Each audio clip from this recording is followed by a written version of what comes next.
You're watching the Action Sports Jax 24/7 network. Now it's time for the Brent and Austen Show. Oh, we got another fun Friday planned for you here on the Brent and Austen Show, the Action Sports Jax 24/7 network, the best of the Jags bracket. In fact, I got to get going on this on Twitter. We already put some on Instagram, but we're into our Sweet 16. We'll be soon enough find the best moment play, however you want to characterize it, move of the Jaguars from a season ago. And we will continue that vote. So find it on Instagram and Twitter all weekend long. What about Paul Skenes on opening day? Look at that ERA. Holy cow. There's a hot dog sitting in the network studio. I hope somebody ate it.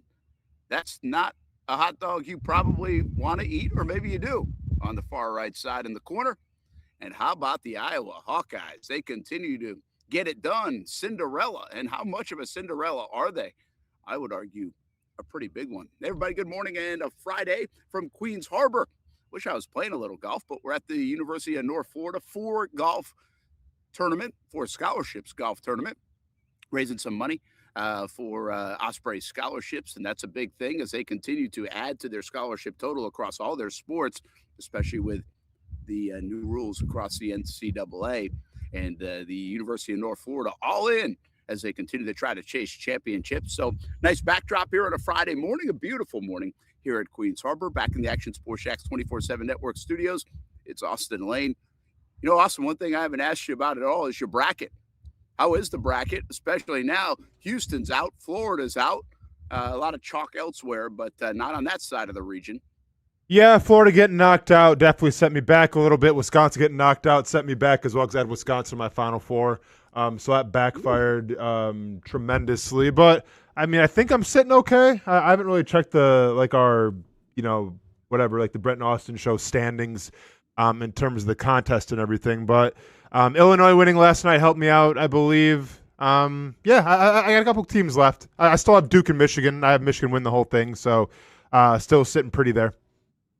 So Illinois helped. That was a heck of a win for Illinois. I mean, just dominant fashion over Houston in their backyard, which is really interesting. You know, two of the best teams in the country have now lost in their backyard. Florida did it in Tampa with a partisan crowd to the Gators, and now Houston does the same thing. It's a little surprising, but I guess if you put a good game plan together and you execute it, Illinois did just that. Boy, they dominated that game. I was really stunned. Not stunned that Arizona dominated the game. Unbelievable. They are really good. I think they're the best team in the country.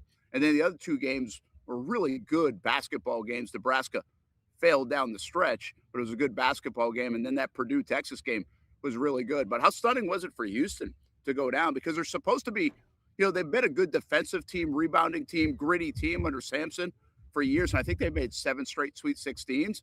But this year they were more offensive. And I think that was the thing that maybe could push them over the top. Well, it turns out they couldn't hit a basket, and they were stuck in the 20s and 30s and 40s most of the night. I had them in the freaking championship, so I'm in rough shape. I have Arizona winning it, but I had them winning over Houston, so my max points took a big dump last night. Yeah, I mean, you know, to me it was battle of the Houston defense versus the Illinois offense, and I think a lot of people thought that, you know, essentially playing 8 or 10 miles away from where the university is would have helped them out a lot. And I think Illinois just showcased that they are a prolific scoring team, one of the best scoring teams. I think they might actually be like the best scoring percentage-wise in the country. So offense wins the day against defense this time. And I think Illinois is kind of a team that in the Big Ten that got slept on just a little bit. It's because you always talk about, you know, the Michigan States, the Michigans, obviously, with everything. But, like, I felt like Illinois was kind of maybe swept to the side a little bit, and obviously you still have then Purdue and Iowa as well. So, Illinois, I mean, like, listen, if their offense can keep producing like they're producing, like, they're going to be a hard out. Yeah, I think, well, no doubt. I think they are, and they're big. You know, there's a lot of big teams, Austin. You know, everybody talks about guard play. Michigan's huge. Florida was big. Arizona's huge.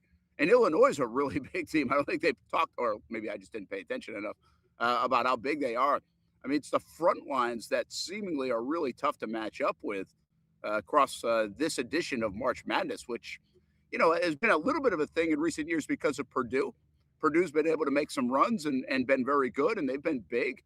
But I didn't know there were this many big guys to get around college basketball that the NBA hadn't already scooped up. Yeah, it's funny because me and Hamby talked about this. I guess it was last week, Hamby, right? I can't remember when we talked about the bigs and everything. Yeah. Brent, do you know that the last team? I don't know if you listen to the show or not. Do you know the last team to win a national championship that went through a big? Well, I feel like UConn was pretty big. Weren't they like a couple years ago when they won it? Weren't they going through the 7-footer? They had guard play though, man. I'm saying like the team's identity was like you got to start with the like big Edie, because right? Like because then UConn's got didn't even play in the championship game that much, right? Didn't like they kind of go small ball? I thought. I have to remember. Okay, I just knew they had the 7-footer and the tall towers, but because I remember that conversation. But might not be wrong. Like the guard play might have been more significant, kind of like Florida last year. I get what you're saying. So let me go back. Hamby, do you think he gets it? No. Nothing is coming to mind. Hamby got Hamby had some good ones, but we couldn't quite get there. Boy. In the last 20 years. The player that it went through was the first overall pick of an NBA draft. Oh boy. This NBA player has he's won the national championship, obviously, and he's also won an NBA championship. Really? Mm-hmm. Oh my gosh! Now there's some pressure on. Now I feel like I should get it. He's an all-star. Was he? You think he's all NBA, Hamby? He's got to be, right? At least a year. Yeah, probably. Don't quote me on that one. Duke, North Carolina's one. Nobody else has won. Went to a blue blood. Mm-hmm.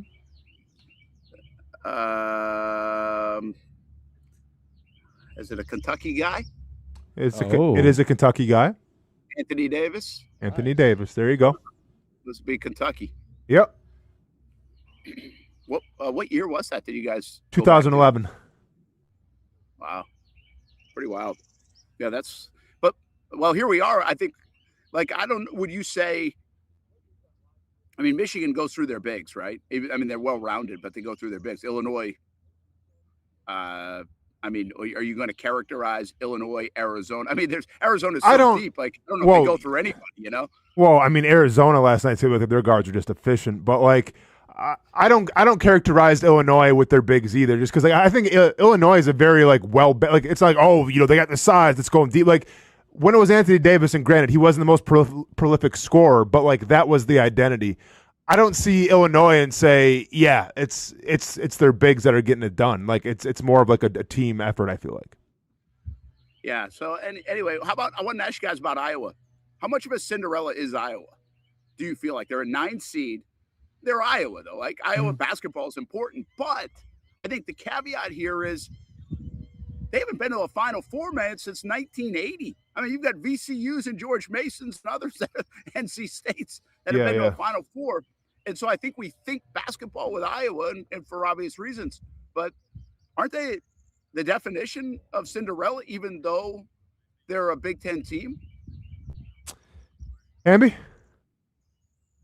Yeah, as long as the 9 is by them and they're the lowest remaining seed, and the fact that they had to, the teams that they've already beaten, I think they are. You don't look at a 9 versus 1s, 2s, 3s, and 4s all day long and treat it the same. I don't care what conference they play in.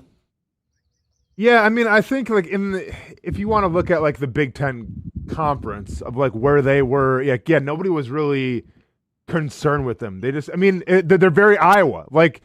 Whether it's football or basketball, I don't want to harp on Iowa too much, but I feel like they're never in the conversation of an elite Big Ten team, either in basketball or football. They just kind of play their style of athletic, and then they keep on going. But yeah, I think right now beating Florida like they did, that was a Cinderella moment. How could it not be? Florida's the defending champions.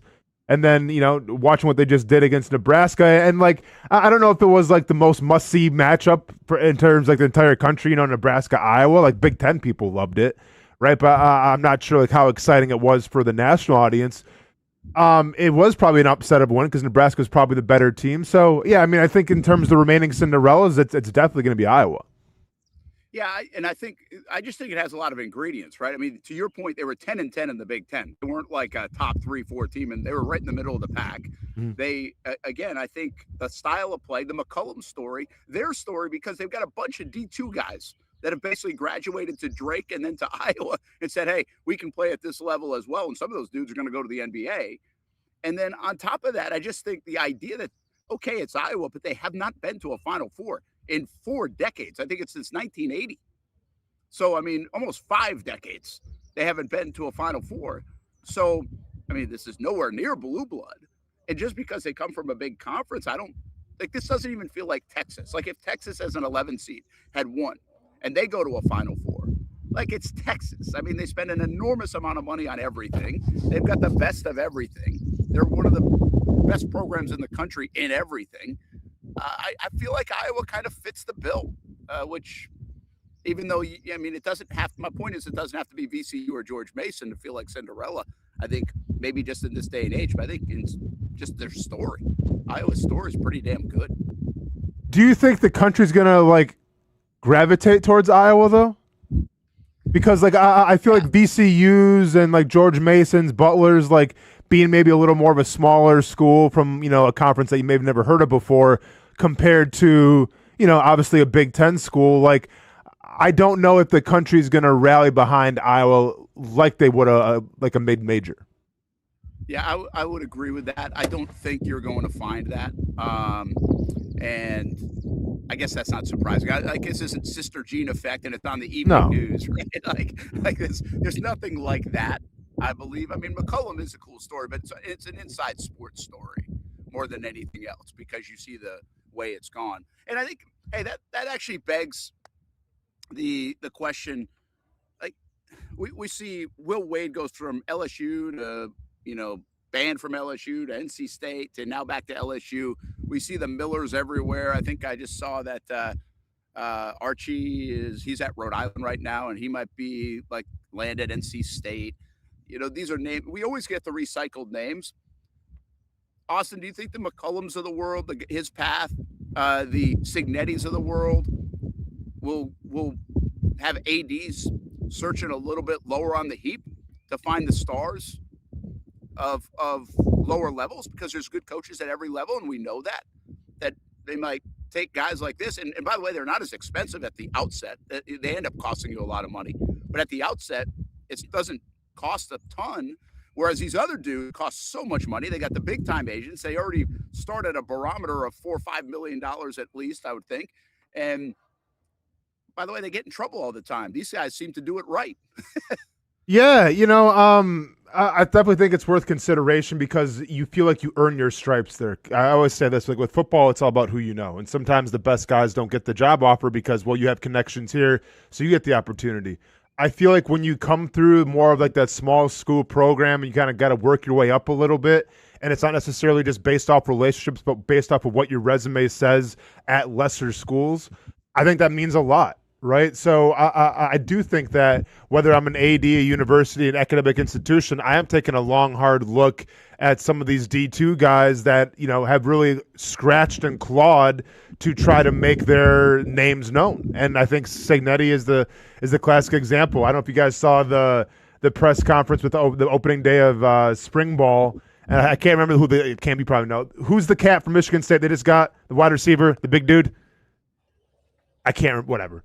You know, I can't remember the name either, but I know the story. Okay, yeah. So it's they just got this transfer from Michigan State, big receiver and everything they're excited about.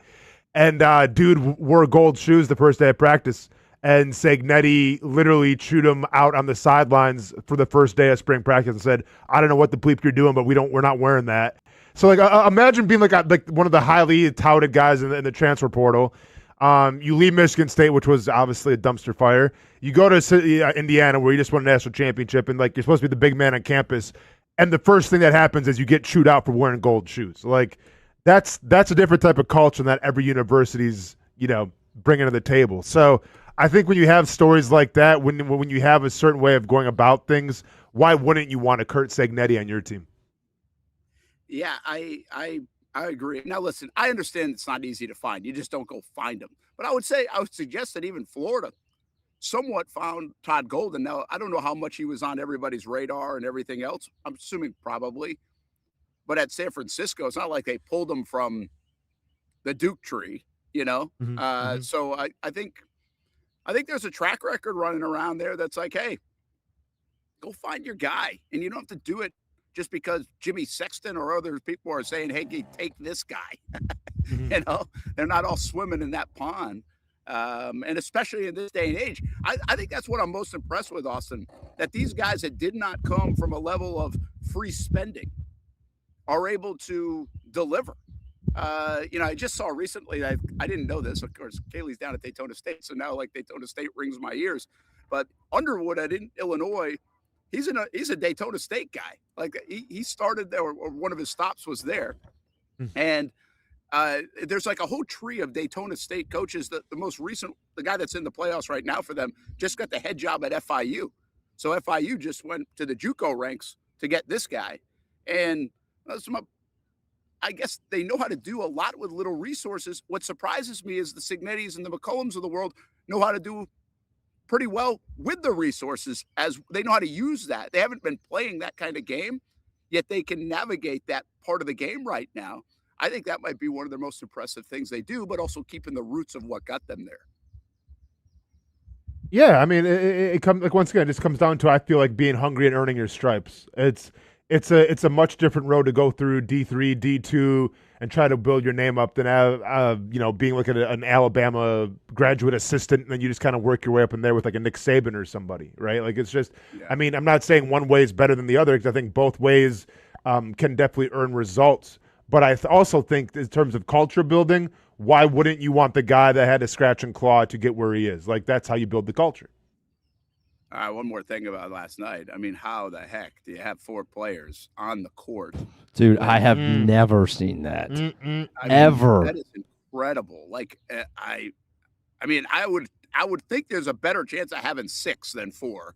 And yeah, Nebraska was that out of a timeout? It was, yeah. It was out of a timeout. And I mean, I guess it would have had to been, yeah. Play, you can see the guy that like they realize it, and there's a guy like going to check in like as the ball's being inbounded. And I mean, just insane for that. Now listen, they were down by 3. Iowa had the ball. Iowa had all the momentum. Quite frankly, Nebraska couldn't hit a shot, but you never know what happens. And that put the capper on it. That extended it to a 6-point game. One of the you know, it's really funny. Also, I'm listening to the post game with Charles Barkley and Smith and all those guys. Well, Hoiberg was funny too. What he said. What did he say? Well, he's like, well, you know, usually they like if there's too many guys in the court, like the refs will count it and like, you know, let us know. So like he made it so like, well, the refs should have counted, you know, and let us know that there was only 4. Like, or you could just be a coach and know. Like this isn't like I always find it crazy with like hockey, like you know the shift changes, like that's hard. Even in football, like sometimes all right, special teams, you come in and out, there's confusion. All right, it's hard to count 11 guys. I mean, it's not hard to look at a basketball court as a head coach and say 1, 2. Oh, okay, so we have 4 guys out there. Let's get one more dude out there. You know, like that's coaching, and he took responsibility, sure, but also bringing up like, well, you know, usually the refs count it. Like, well, be a head coach. Yeah, I think the only that's where they did criticize him a little bit. They were like, well, you can't blame him there, man. I mean, that's not the officials' problem. That's the coaching problem.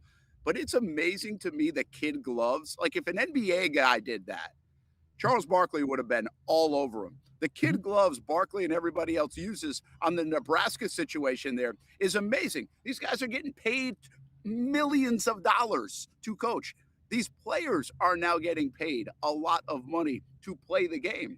And it's like, it was like they were calling a high school game or analyzing a high school game. And you use like yeah, it's really too bad. Just an unfortunate coaching situation at the moment. It's like, no, you dumbass. Like, how the heck does that happen? You get paid so much money to be in this spot. This is your opportunity. You froze. You choked. Like, you're a good coach, probably a good dude. But that is a bad, bad moment. for Nebraska in that spot. I mean, just that's like one of the worst things you can do. I'm trying to find a comp to it. It's not a physical error, like if you miss a free throw, I can live with that. That's a physical thing. How you have 15 assistant coaches on the bench. Like, how's somebody not counting that? Yeah, it's a bad look, man. Really bad look. Bad luck to a great game. Yeah, really, it was a good game too. Just unbelievable. I do think we still wrestle with that notion that these guys are 18, 19, 20 years old, but also getting paid to play. Like the criticism where it comes. Like I've always, if you go back 5 years ago, I do think they're young people.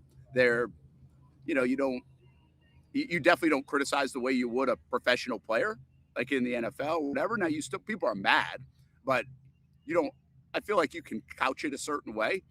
And I wonder if that's changed a little bit. One, because they're getting paid, but also because a lot of these guys are older. We're not talking about a lot of 18, 19-year-olds. We're talking more like 22, 23, 24-year-olds that are actually getting paychecks to do this the right way. And by the way, gambling, everything else, I think my guess is the criticism is up over the last couple of years intended for specific players than it was maybe 5-10 years ago. Oh, yeah, obviously. I mean, they're doing commercials about it now. Right, like don't tweet at players and all this stuff. Like, yeah, I mean, it's like a national PSA these days, and obviously, gambling I think is at the forefront of why that's happened. And I've said it many times in the show before. If you're making a cut and you're making money and you're an employee, essentially, like, yeah, then people have a right to call you out and question your job and effort. Now, yeah, keep within reason, right? But like I don't feel bad. Well. Yeah, I don't feel bad for college athletes if, you do something stupid and people want to call you out on it in the social media. Like, people get called out all the time for social media. Yeah, you're liable to criticism. Yeah, you're liable to criticism. That's what you sign up for. That's part of it, right? And you can put all the PSAs you want, but, like, that is part of it. Now, it's within reason. Like, let's not threaten people. Let's not, have derogatory language towards players and their families. I mean, there's a line between being frustrated and being a decent human being. But no, once the NIL thing became a thing, and obviously betting is what it is now, you open yourself up for it. I might have been swearing at Nebraska. They led the whole damn game until 2 minutes to go, and I had them in a pool. Oh no! Any hard-earned cash on it? Has anybody on this show done a singular bet for an actual game here? I haven't. I haven't wagered on anything in months. Golly, the only thing I did yesterday was freaking no runs first inning between the Pirates and the Mets, and they were 1 billion runs. Oh, my gosh. Yeah. Lit that baby on fire. Yeah. Thanks a lot. O'Neill Cruz. Before there was a freaking out. Before we even get to the bottom of the inning, how about the top? Freaking base knock bomb, Brandon Lau. There goes my money. Why? What were the odds on Skenes going scoreless in the first? Well, you can't separate it, so you have to do the whole inning. Mm-hmm. So you're taking Peralta as well, which, I mean, he's a great pitcher. I mean, he's not Skenes, but he's a great pitcher. But it was minus 200 for the no. So for there to be a scoreless inning, it's minus 200. It's 2-1 odds. Wow. I thought it'd be way more than that. Yeah. No, I mean, there were more runs in the first inning yesterday, or in more games than no. Oh, there were? I think there was 10 games, and 6 or 7 of them, there was a run scored in the first.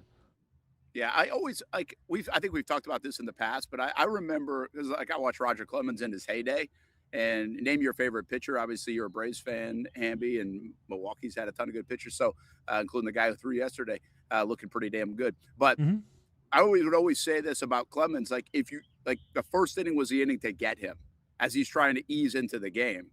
And I think that's why that's such a popular bet, by the way, and also almost like, I don't know if it's 50-50, but it goes a certain way. It feels like such an easy bet, right? You got two really good pitchers.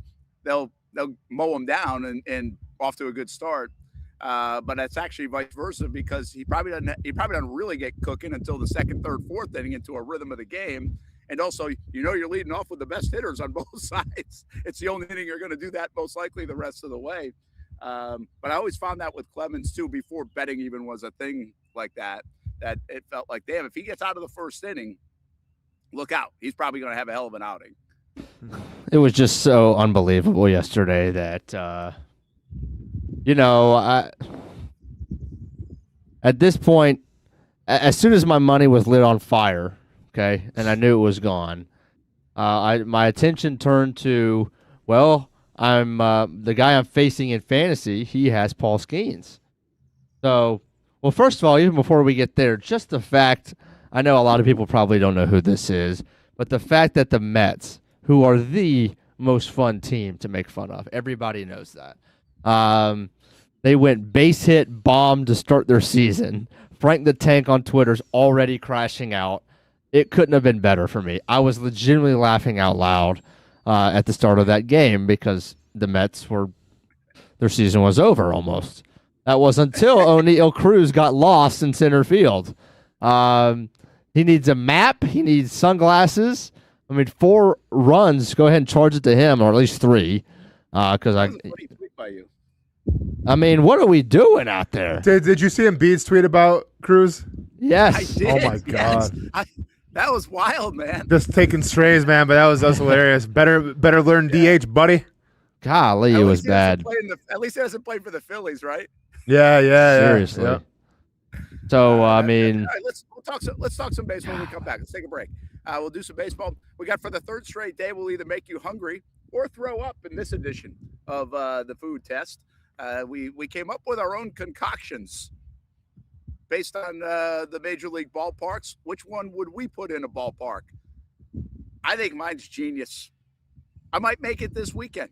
That's not mine. But that might be someone's. That's yikes. That left Austin speechless for that is that ketchup and mustard on it too? Yeah, I'm hoping it's like some kind of lemon and strawberry sauce instead. Yeah, man. We'll break it down. Part of the show when we come back. Brent and Austin show on the Action Sports Jags 24/7 network. By the way, our March Madness conversation this week and this month presented by Hyundai. Go check out your local Hyundai dealers here in Northeast Florida. If you don't see a pit, it ain't legit. When you hear that, you think Bono's Pit Barbecue, a staple in Northeast Florida now for 75 years. A place that feels like home with friendly service, a meeting place for friends, family, or business occasions. On the menu, the corn nuggets are a favorite in our house, but there's something for everyone. Sandwiches, platters, salads, sides, desserts, and family feasts. You see Bono's all over the place in Northeast Florida. You know, there are almost 20 locations in the Jacksonville area now, so stop on by, sit down, and dine in with Bono's. You can also take it to go. There are drive-thrus in many of the locations, and they have delivery options too. Just download the Bono's app to make things easy. I signed up for the loyalty program, and you can too, to get special offers. If Jacksonville is home, few things feel more Jacksonville than Bono's Pit Barbecue. Celebrate 75 years and many more to come. Bono's Pit Barbecue. If you don't see a pit, it ain't legit. Hi, I'm Greg Mackey from Cycles of Jacksonville. Whether you're looking for a side-by-side, ATV, motorcycle, or scooter, Honda has what you need.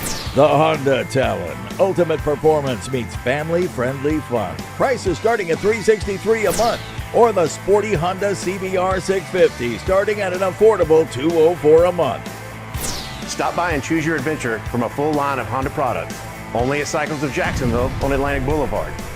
Family owned and operated since 1983. Hello, I'm Kenny Lay of Kenny Lay & Associates. Since 2003, our firm has fought exclusively for the rights of men in family law. Divorce, modification of child support, alimony, custody, and more, all for men. A father is vitally important to a child's life, and being a man is not a reason to pay more in child support or alimony. I'm a single father. I get it. If you have a divorce or other family law issue, contact Kenny Lay & Associates at divorcemenonly.com.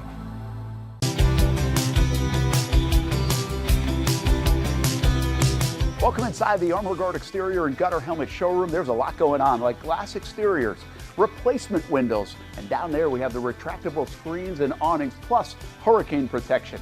Let's talk more about those gutters, and to do that, we bring in Kevin. He's the owner, he's the expert. Why Gutter Helmet?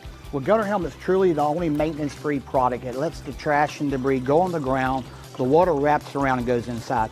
Unlike filters, they sit on top of the gutters, and the trash and debris build up on top of filters, which requires maintenance. With Gutter Helmet, we're going to keep you off the ladder, the most dangerous thing in your garage. With Gutter Helmet, you'll never clean your gutters again. So get off the ladder and put on the helmet. Gutter Helmet. Get a free estimate at gutterhelmetofnorthflorida.com. You can also call 904-762-7779 or visit the showroom on St. John's Bluff Road in Jacksonville. In this video, I'm going to show you how to easily access Action News Jax Now using your Roku device. First, launch Roku. Next, use the menu list to scroll down to the search feature. Then, use the remote to enter Action News Jax into the search bar, and then click Action News Jax thumbnail. Once you see this screen, go ahead and select Add App. Wait a few seconds for it to install. Once it finishes installing, press the star button on your remote and click on Move App or Move App to the top. Finally, select the app back on your home screen to open it. Now you can watch all the great content on Action News Jax Now. Live daily breaking news. We have breaking news happening right now in Clay County. First alert weather and traffic. Looks like we have a tornado warning. Let's take a look at that. Action Sports Jax 24/7. We've got the Brent and Austen Show daily, live sporting events, and long-form interviews you can't see anywhere else. And shows like Law and Crime and much more. And that's how you access Action News Jax Now using your Roku device. Most of us know how to throw.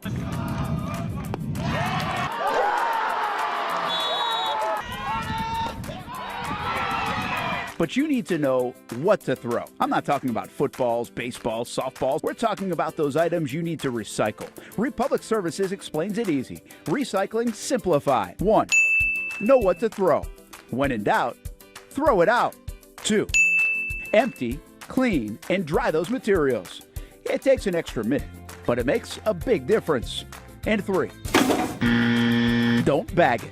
This makes the recycling process faster and more efficient. This is a look at the Republic Services North Florida Recycling Center. You can make this process even more efficient. By utilizing those 3 steps, Republic Services can help you become a better recycler in your home. Learn more at recyclingsimplified.com. Welcome back to the Brent and Austen Show, streaming on the Action Sports Jax 24/7 network. Well, look at that ERA for Paul Skenes. It's just crazy. I mean, I joked. I kind of said it yesterday, but I don't really think I was joking.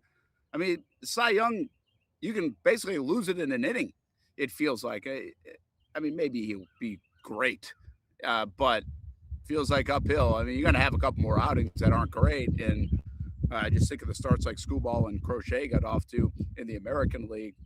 We'll see. We'll see how it shakes out, but that's a tough one.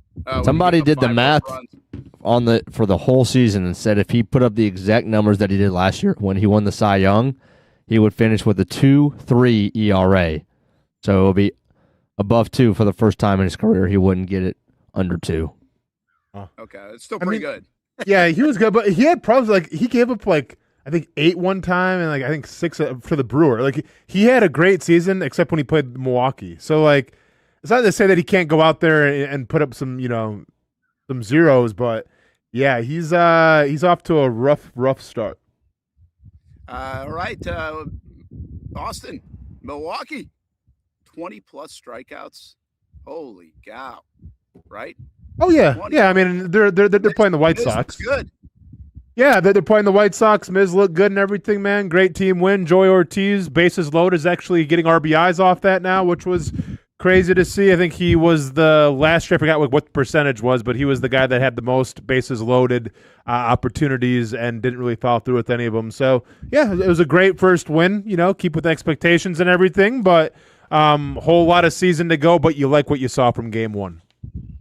Yeah, it was pretty wild. We saw some performances like that, well, where the pitching was good, right? Screwball, Crochet for the Red Sox, and then you saw these explosion of runs. I mean, how about, did you see the St. Louis and Rays game? Oh, yeah. It was like 31 hits in that game. Rays had 17 hits in the opener and lost. They lost. Wow. That's unbelievable. That's I mean, there insane. were 14 runs in one inning. It was the top of the 6th. They scored 6 runs, and then they gave up 8 runs in the bottom of the 6th. Insane. And here's what else was noticeable, Hamby, for me on opening day. Usually, there are a couple of places that the weather looks like this, where I am here at Queens Harbor for the UNF 4 Scholarships golf tournament.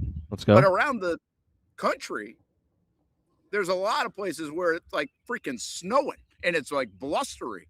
At least everywhere I saw, unless I missed one, I thought it looked like baseball weather to start the year. So maybe that's why the bats were cooking. Yeah, I mean, on our first alert forecast today, Mike Bursch actually broke it down in honor of opening day, telling us that for every 10 degrees, the ball flies. Oh, gosh. I literally watched it twice. I was like, that's really interesting. Every 10 degrees Fahrenheit is, I think, an extra 10 feet the ball will travel. Really? I think it's something, because we all know in the hot weather, the ball flies, and in the cold weather, it dies. But he broke it down, the math behind it. So if you happen to record Action News Jax, go to about 5:45, 6:45, 7:45, and 8:45, and you'll see it. But yeah, I mean, nonetheless, we always think that pitching has the upper hand early, as hitters try to kind of get into the swing of things, get in their rhythms. But yeah, we had some high scores yesterday, and I'm a little worried for tonight with Sale, because again, if the Braves don't win when Sale pitches, just go ahead and mail it in already. So yeah, we need a big outing tonight, and it's crazy that you're already saying that in game 1. Well, that would be panic mode for you. I mean, welcome to it, Brent. I mean, if we lose tonight, it might be GG's.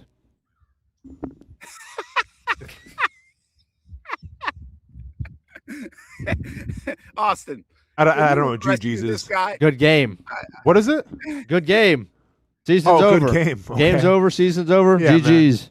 Just relax. It's one game. You'll be all right. You'll be all right, settle down a little bit. You got to win like 28 of Sale's 30 starts. So if he loses tonight, he can only lose one more game the rest of the way, and then it's truthfully over. It's wild how you pick a team to win a World Series, and then you say after one game, if they don't win, they're done. Welcome to fandom. I guess. Wow. Y'all see real quick. Y'all see the Giants put out Robbie Ray as their opening day starter today. Oh, I meant to pull that picture up. Let me see if I can get it. Obviously, they played Wednesday night. Everybody knows that.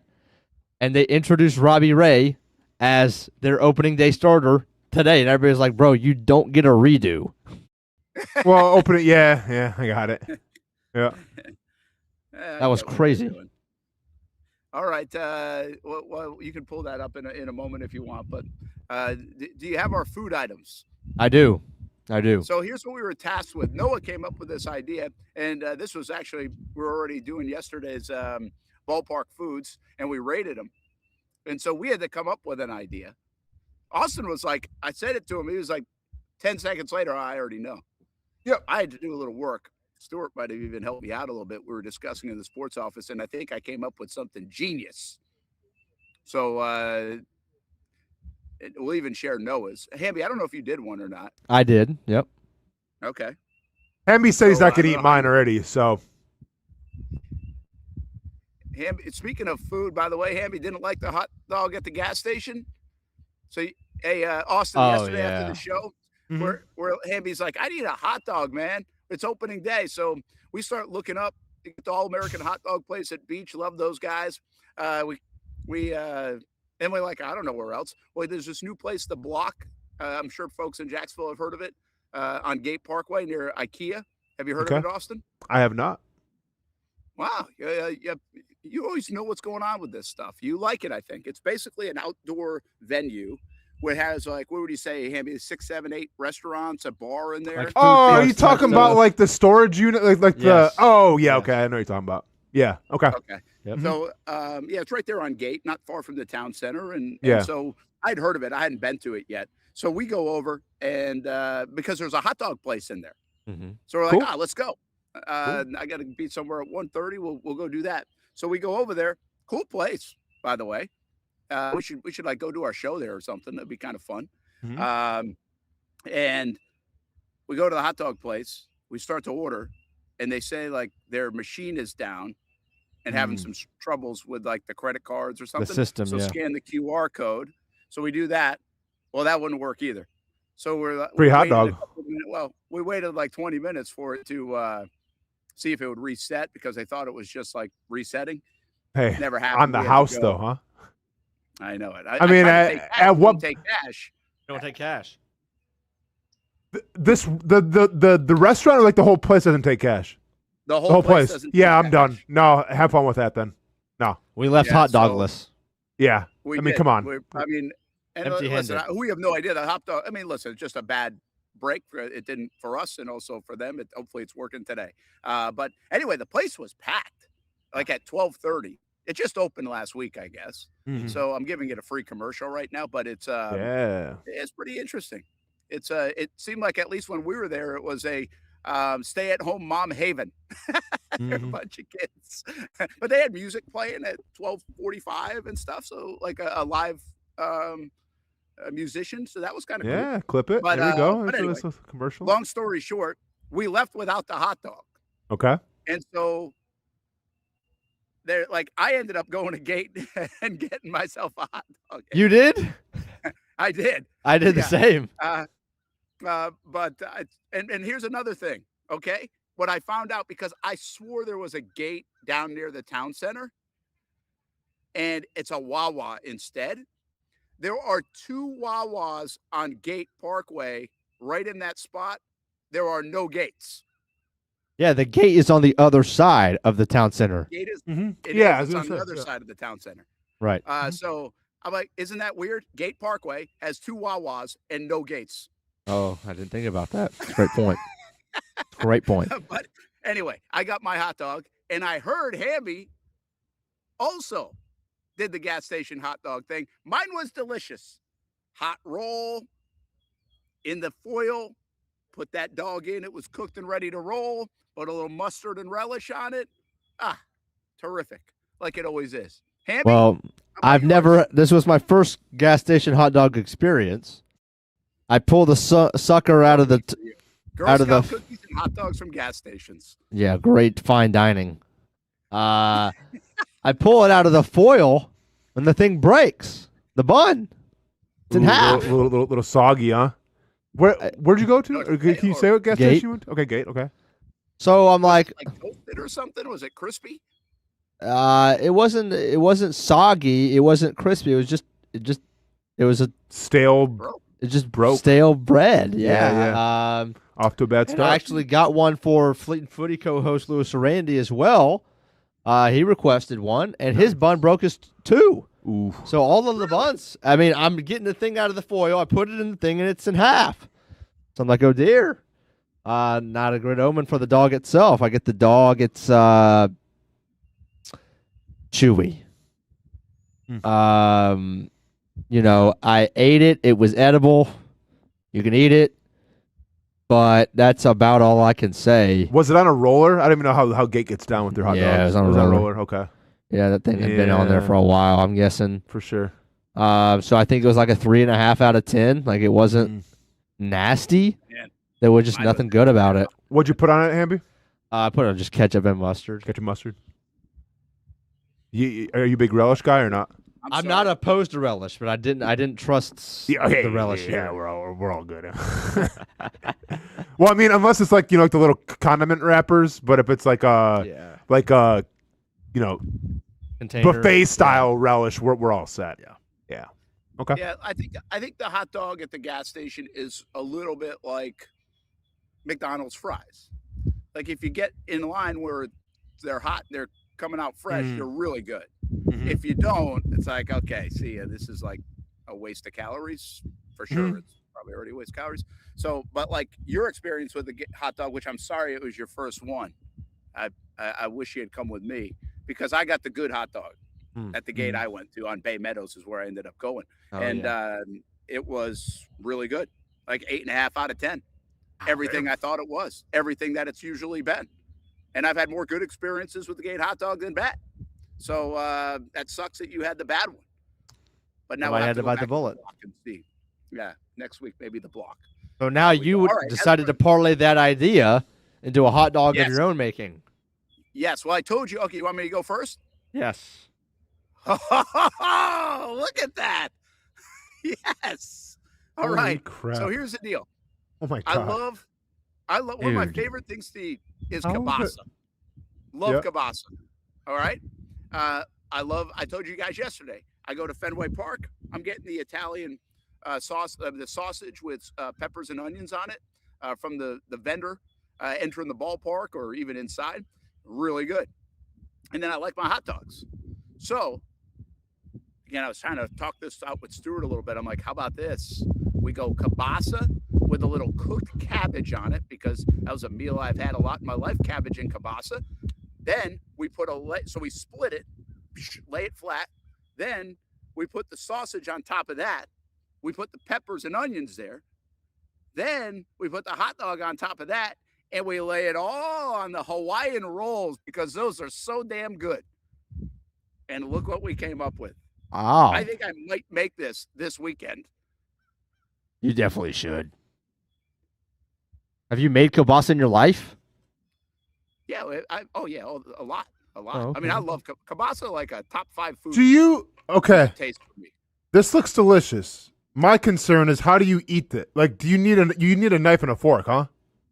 Oh, no doubt. You can't hold your. AI You can't, had it going pretty high here, Austin. Like it's pretty big, but I feel like you could squish that thing down a little bit more from so you could eat it.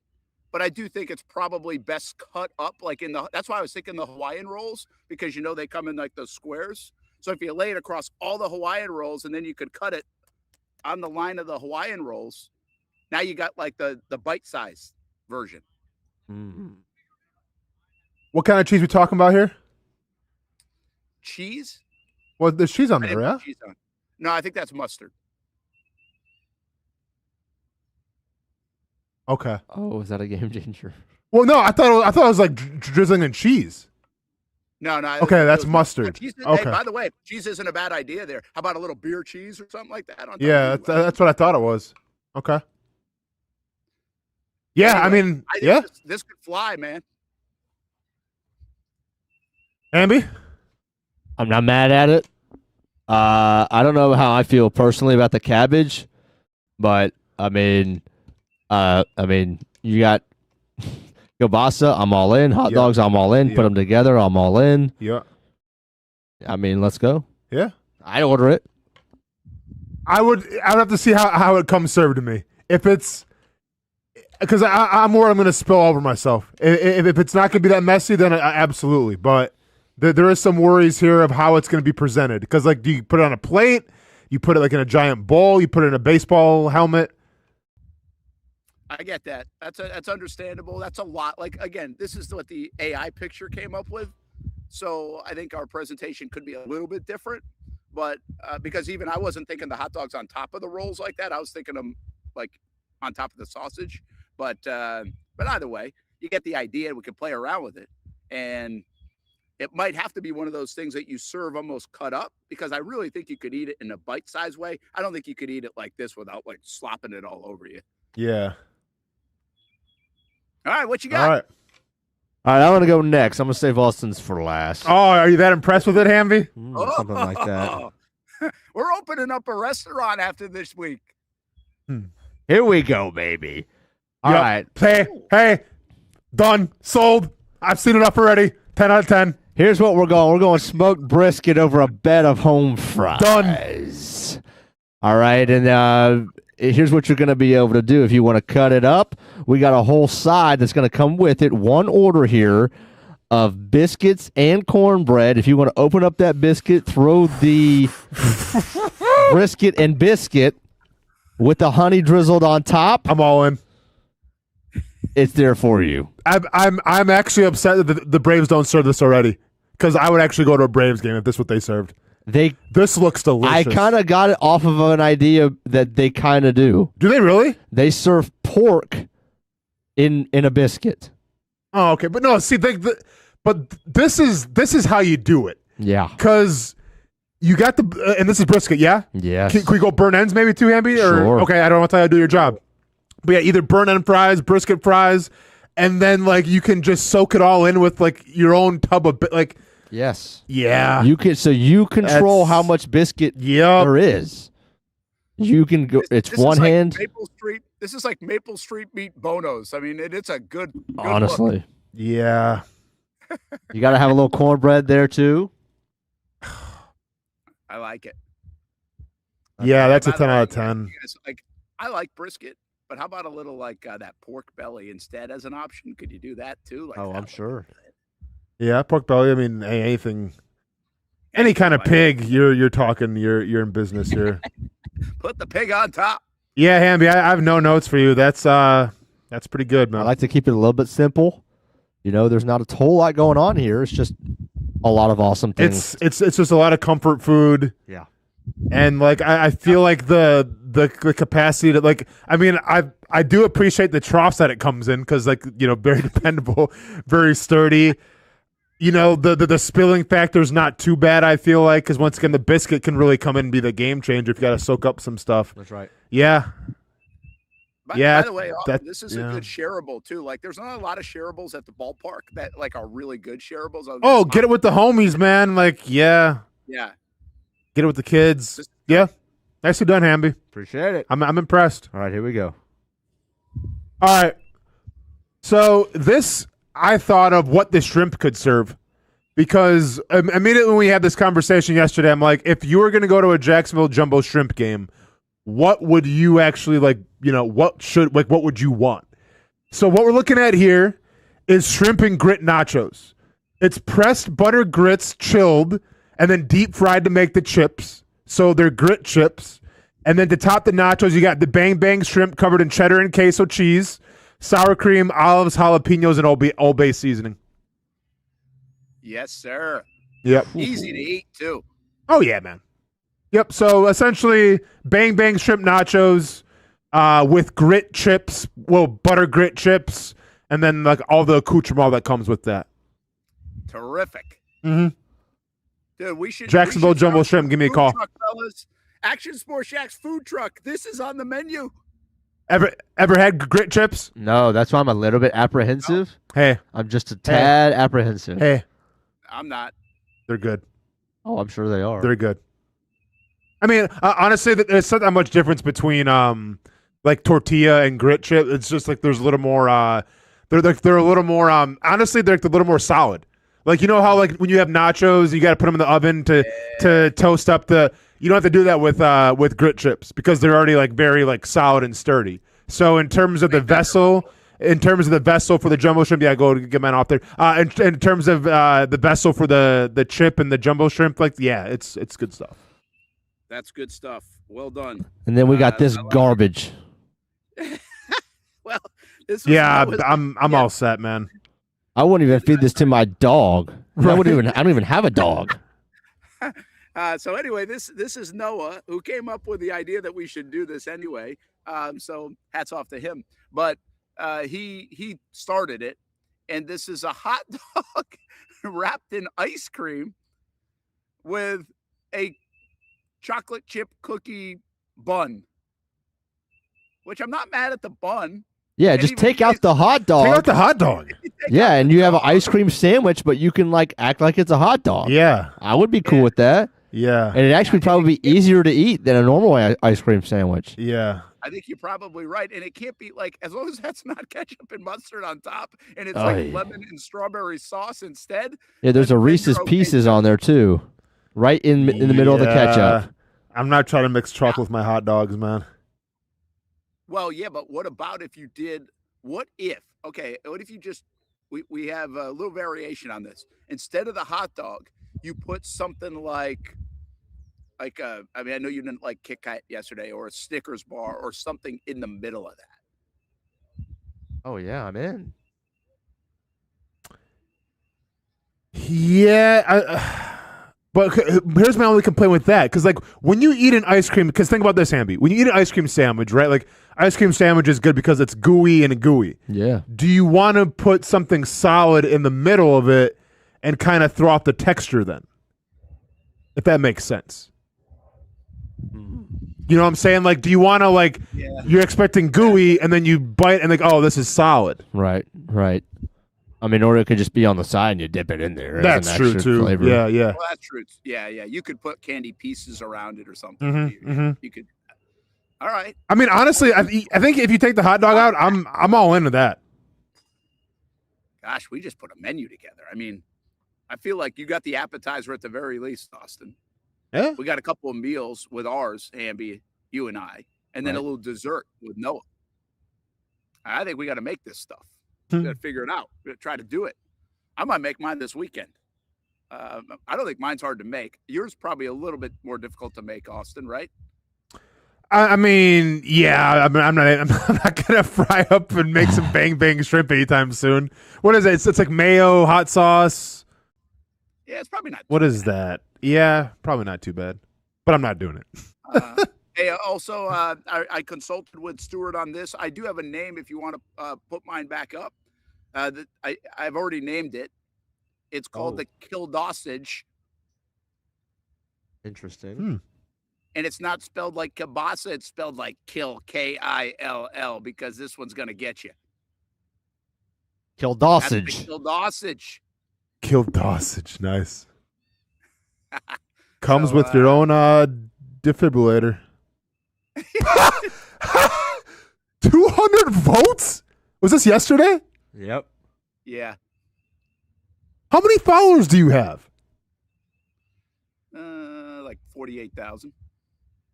Something like that. 45. I don't know. Something like How many bots do you have? I don't know. How do we only get 200 votes? So Brent won by like 12? 13? Brent could personally give, and then by the way, Brent could personally call every person that voted for Rhode Island and thank them for winning this thing. Yeah, I could. I might do that. We got responses instead of votes on some of these, like neither San Diego, Florida. It's like, can you guys just participate? No one gave Wisconsin any love, huh? Well, no, people did give Wisconsin love. No, Wisconsin had love. Like, hey, both really good. Love both states. Wisconsin's underrated. There were some other comments. So yeah, I mean, both. It was pretty even, really. And again, this wasn't like a hate fest. At least it just kind of came up on Wisconsin. But so according to my calculations, right now, so not as many people are engaged at the moment on Twitter. If I ask this in September, we might get a little more voting. Man, according to my calculations, Wisconsin received 89 votes of the 201, meaning that Rhode Island received, well, what's 201 minus 89? You got 12 more, right? Or yeah. I'm trying to 112. And I suck at math. So 23 more votes. All right. Yep. Congratulations to Rhode Island. Rhode Island. I'll give you this one. At one time, I think it was like 100 and something votes, and I saw it, and it was oh man, it was 50-50. That's why you retweeted it. Oh, you retweeted it? Oh, and this is a retweet too? Well, I retweeted it at some point to get going, yeah. Oh yeah, we got going at 201 votes.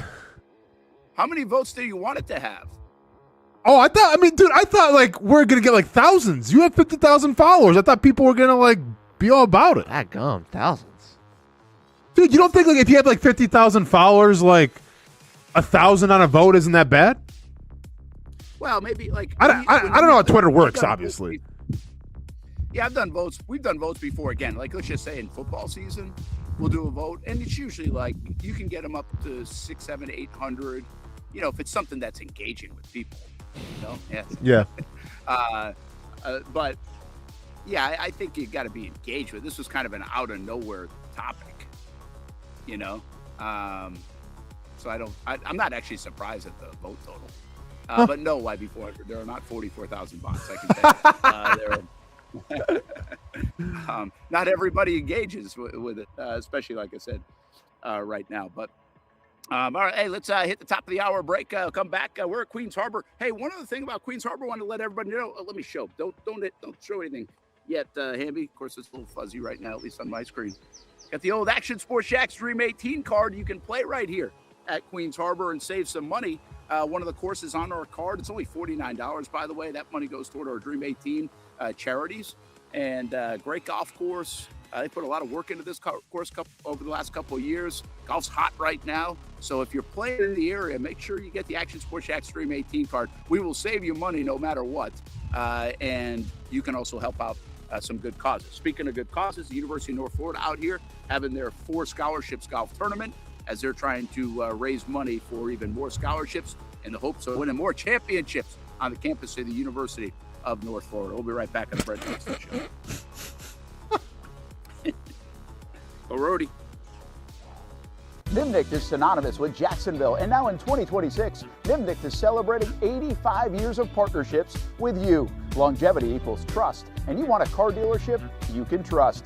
Thousands of vehicles sold, generations of families, all part of the Nimnicht family of dealerships. My family has been part of the Nimnicht family for almost 20 of those 85 years, and I've told you about all the different vehicles that we've purchased. But it's not about the cars and the trucks. It's about the service and also the Nimnicht relationships that expand all around the community. Congratulations to Jordan Matthews, our committed to the uncommitted player of the year. Nobody but Nimnicht. They are there for you and your causes, your car buying experience, and they are there for you 24 hours a day at NimnichtBuickGMC.com. Experience professional grade with big inventory and even bigger savings. And Jacksonville's only Car Bravo certified dealership. Nobody but Nimnicht for 85 years. This milestone belongs to you, Jacksonville.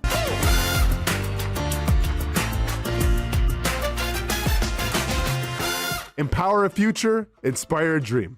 It's a bold but simple mission for the Jacksonville Police Athletic League known as Jags PAL. Help the next generation of kids in Jacksonville shape a brighter future. Their after-school programs, teenage leadership programs. There's community outreach. This has been just an awesome opportunity to be out here with my colleagues and do something good for the community. It's really been an interesting opportunity to just see everybody work together in a way that we don't normally in the office. And there's sports.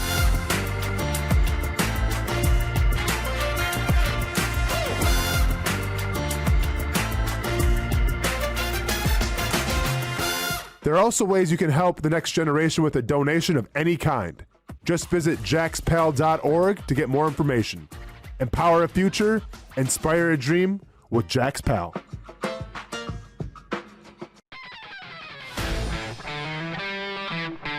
Hey guys, we got a new player today. I hear he's pretty good.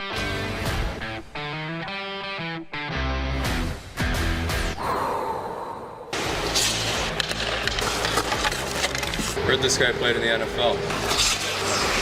I think he's an MMA fighter. I've actually been on his show, the Brent and Austen show. Football and fighting, that's the easy part. Let's see if I still have it on the ice.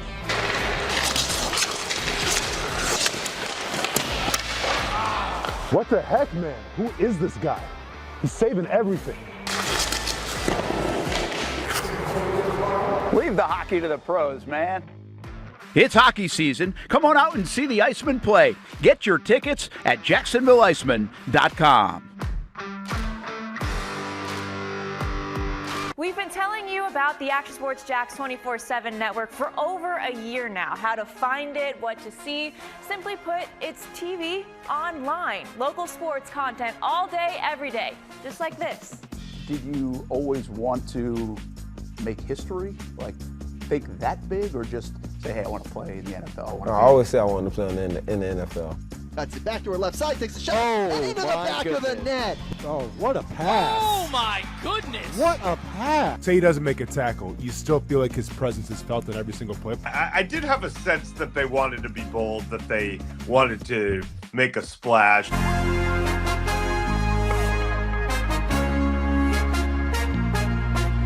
It's content content you won't find on TV. Find it on actionsportsjax.com and just sit back and watch local sports all day on the Action Sports Jax 24/7 network. Most of us know how to throw.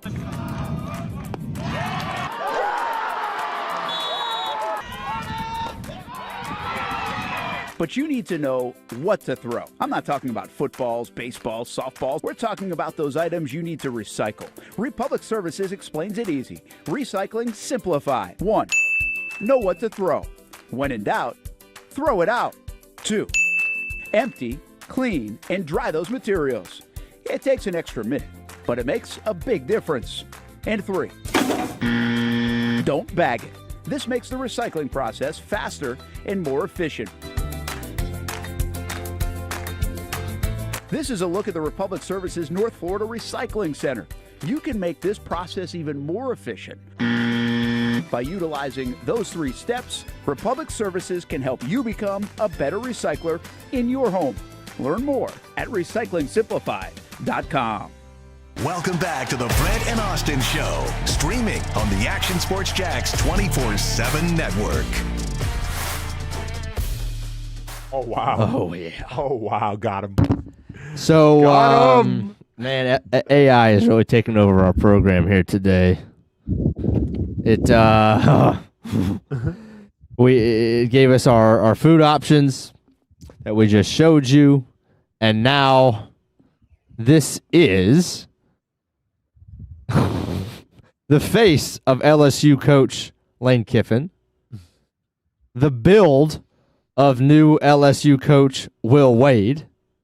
For the second time now. Second time, yep. The re-up. And obviously the fit of LSU coach Kim Mulkey. Mm-hmm. This is phenomenal.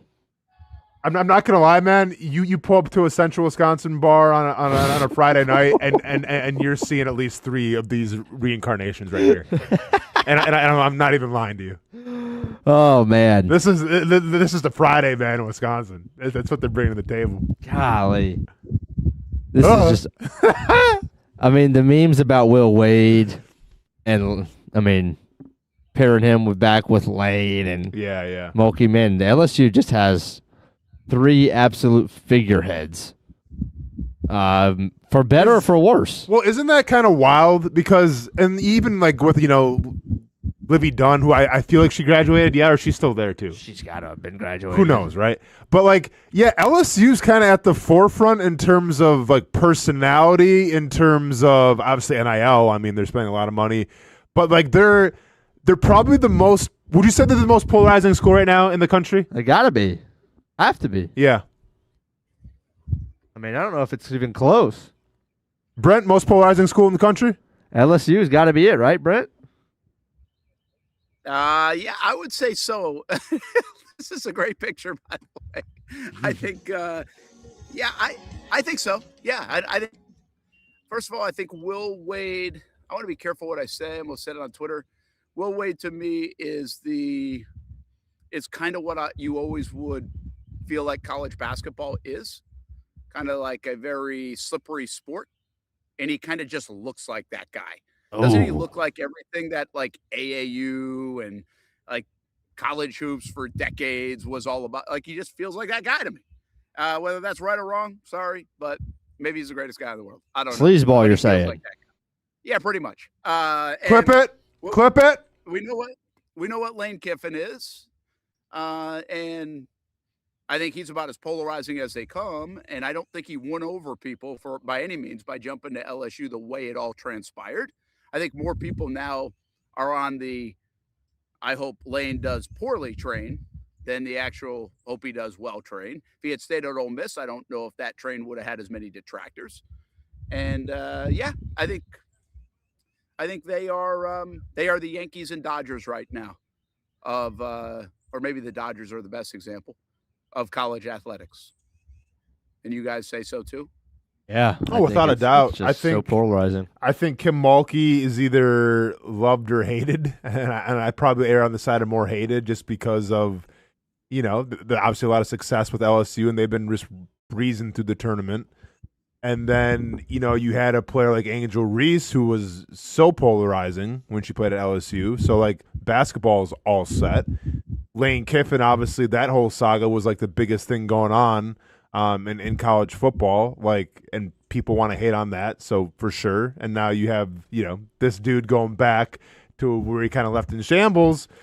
Yeah, I think Will Wade added into the mix makes LSU definitely the most polarizing, probably most hated university in the country right now in terms of sports. Hey, Austen, do you blame them, or are they doing it right? Are in today's world right now, we're seeing Texas Tech really spend a lot of money, and I don't think people like hate Texas Tech. They kind of get the landscape we're in, the obviously the billionaire oil guy, all that stuff, and they're like, hey, let's jump into the fray. So you kind of understand it from that standpoint. I think places like Miami of Ohio, we talked about a few weeks ago, they've got a ton of money coming in to spend. Look at like South Florida right now; they're putting a ton of money into sports. They just took the Alabama women's basketball coach, by the way, South Florida. Like USF took Alabama's coach. That doesn't usually happen. So should we fault or should we be mad at, I guess, LSU for doing it this way, just ponying up, investing, knowing that it's probably going to pay off if they can be successful and especially if they can win the big ones? No, I'm not mad at LSU because it goes back to one of the oldest, sayings of all time, one of the oldest lessons of all time. Hate the player, not the game. And I think LSU, is just playing the game to the best of their abilities. And what they've done, and I said this when Lane Kiffin got hired, they've become the heel. They've become the villain. And whether it's Razor Ramon, whether it's anybody else, sometimes being the villain can be very, very cool. And I think LSU is making the villain role become cool and prominent because it doesn't really matter like what the outside world thinks about you. What matters is that people are talking about you. And I guarantee going into this college football season, maybe more than any other team, including Indiana, who just won a national championship and a very impressive run with Kirk Cignetti, the talk of the town will be Lane Kiffin and the LSU Tigers. That's a great spot to be in terms of recruiting and in terms of trying to attract players in the transfer portal. So I think LSU has figured it out and saying we may not be the most liked university in the country. Doesn't matter. People are talking about us. Just like Kim Mulkey's not the most liked probably coach in women's college basketball. Doesn't matter. Having success. People are going to tune in and watch her. What is she going to wear next? Yeah. Austin, do you care though? Like, I don't understand why a guy like Will Wade apparently didn't do it. Why can't he pick up the phone and call the AD? Apparently he didn't. And the AD comes out and has a news conference, basically said, hey, we all feel lied to, blah, blah, blah, blah, blah. I guess if you're leaving a place, you pick up the phone and say, hey, it's just a good opportunity. It doesn't feel like Kiffin handled the situation well. I guess I'm a little floored at that part of it. These guys are making millions and millions and millions of dollars in their job. They are also in a world where like relationships really matter. And they kind of leave the bridge burning behind them as they walk out. I guess that part surprises me that and doesn't help, I guess, the perception of those kind of guys either. No, it doesn't help the perception, but in the grand scheme of things, does it really matter? Because, you're in it to win football games or win games, basketball games, whatever, and bring in recruits. Like, do you think a recruit's going to go to LSU and be like, well, Lane Kiffin didn't really leave Ole Miss like I expected him to. I guess I'm going to go to Arkansas. Like, I don't think that's how the world works, So, yeah, maybe your reputation in terms of, like, your circles and everything and your peer groups takes a giant hit, right? And then maybe say you do struggle to win games and you're looking for another job. Maybe that hurts in terms of the application process for your next gig. But in terms of recruiting and trying to attract people, I don't think it really makes a difference, unfortunately. Hey, listen, you might deal with this with your kid. We just talked about this week at some point down the road, but it'll be down the road, and who knows what the landscape looks like. If you're nowadays, let's just say people knew about Austen and ends up making it to the NFL and all this stuff, and maybe if you were coming out at this point anyway, you'd have more looks than you did because it's hard to hide in today's landscape. Maybe you'd be on showcases, whatever it is. What would be important to you now? Like, how much would NIL play versus how much would the reasons you picked Murray State or the reasons you thought you would have picked like 15 years ago, from coach to university to maybe a chance to win, a chance to play, like all these things that I think still come into play for most every other college athlete, but probably not the ones going to the Power Fours where they're writing checks. Yeah. I mean, like if I had my pick of the litter, then obviously I think proximity would definitely mean something. So just friends and family could come watch me. But yeah, I think NIL would definitely make a play in it. Not necessarily to take care of anybody besides myself, but like, I mean, hey, I'm out of high school. Okay, I can make some money. Like, why wouldn't I want to go to maybe where I can make the most money if it made sense in terms of proximity to where I grew up and everything. Like, that does mean a lot. Because I mean, I had the chance to walk on at Wisconsin. Wasn't gonna afford the 30 or whatever it was, 40,000 a semester to try to walk on. Family wasn't gonna pay that. So like, what was I supposed to do? Like, get 3 jobs? No, I'm not doing that. So yeah, I mean, I think NIL would be a huge part of where I would go. I mean, and that's the truth. Yeah, Hamby, what about you? I mean, I don't think I would care much about the NIL either because, I mean, I made my decision based off of financial reasons. Obviously, that's why I didn't go to the University of Georgia. I just didn't want to pay the out-of-state tuition. So it's not like money doesn't matter at all. But it was more so about the right fit and put myself in the best situation to succeed. And I think a lot of that goes way beyond just the money. So, I mean, at the end of the day, I can sit here and say it's not about the money. I could be a hypocrite, but like, yeah, I did sign my letter of intent to go to Murray State without even visiting it because they gave me a full scholarship. So, yeah. I mean, that should tell you all you need to know about money, I guess. Well, yeah. And I thought it was in New York, so yeah. I literally thought I was going to New York City, and then nope, Kentucky. Cool. I would like to sit here and say all these other things would be the right reason to do it, and I don't really know what kind of money. I mean, if it might be $30,000. I mean, there's a very low bar for me. We're talking about some of these guys are getting hundreds and hundreds of $1,000s, but I don't want to talk about like the quarterback money at $3 million, $4 million, because I think that's very rare. I mean, college basketball guys too, but there are women's sports, there are men's sports now that those are real conversations that you're talking 30, 40, 50, 60, 80, 100, that's real. Like that's real for a decent amount of people. I think like an athlete like Austen, that would at least be real. As I don't know what they're paying pass rushers, but Murray State might be paying now, man, like money. I don't know if they're doing NIL stuff at Murray State. I'm assuming they are. They are. If you're in the D1 game, you've got to do something. Like UNF isn't paying millions of dollars, but they're getting in the NIL game here with the basketball programs at a minimum. So yeah, it would be hard for me to sit here and say at 18 years old, or even as a mom and dad, be like, well, shoot. I mean, even if this doesn't work out, it's 40 grand in your pocket that really goes in the bank, hopefully, and then you do the right thing with it. That's a nice floor to start with. So it's probably not the best way to make the decision, but it certainly has to be influenced by so many of these kids. Why not? Because you can go to a place and not get the money and it still suck. And it still not work out. You might as well go to a place where you're going to also get $40,000 or $30,000 or $80,000 and put it in the bank and start at least being a pretty good nest egg for life after college, wherever that works out. So, I mean, it just has to be part of the equation. Hamby, you don't have any kids, but obviously you got a lot of kids because you're a coach and you've coached up a lot of kids. So let me ask you this. Say that one of your players, is an all-star in Jacksonville, right? It has the potential to go D1 and is getting a lot of looks from a bunch of universities.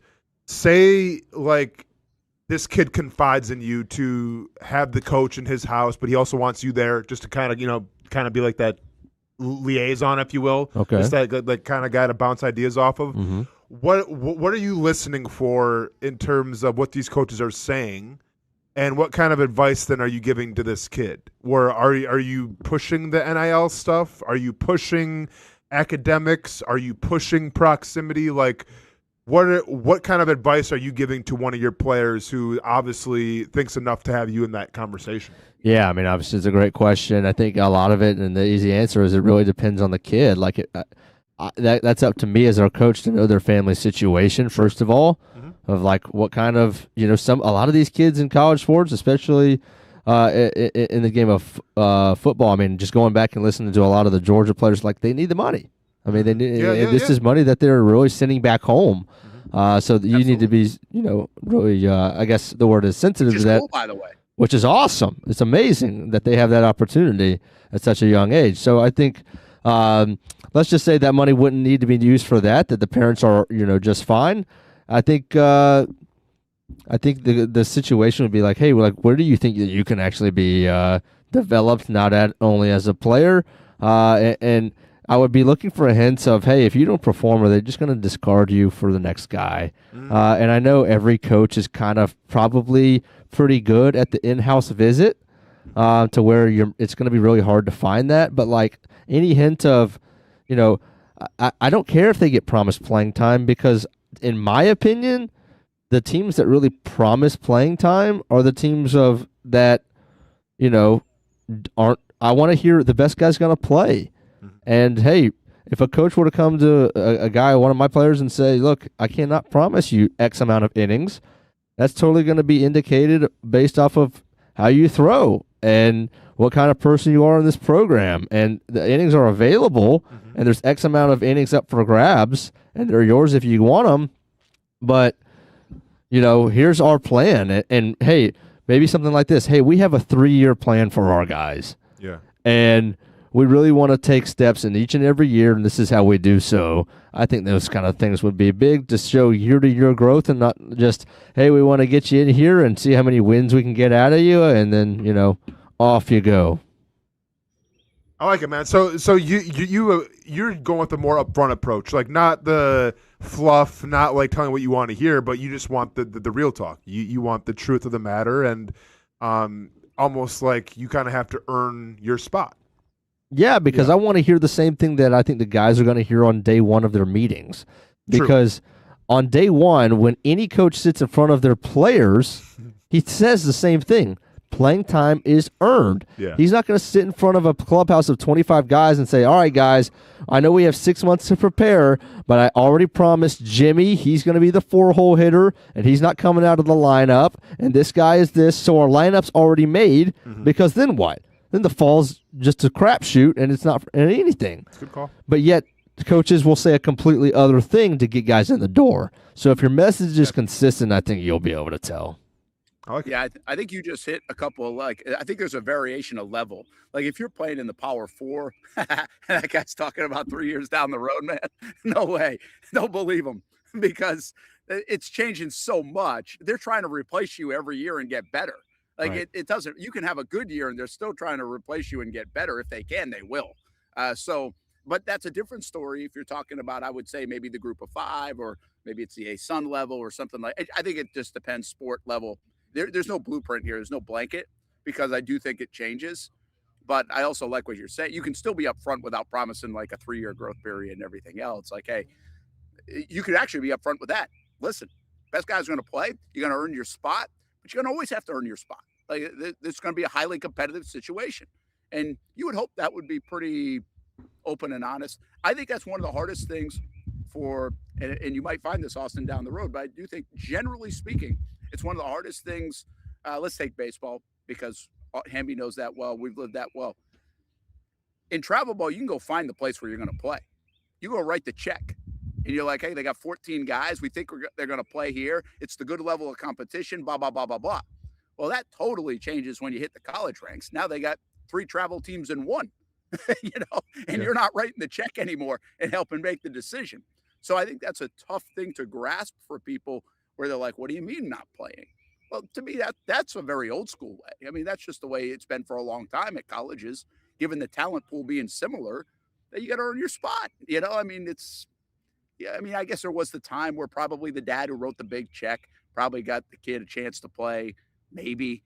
But by 3 weeks into the year, if he wasn't any good, he was being replaced. I mean, guys have always wanted to win. Coaches have always wanted to win.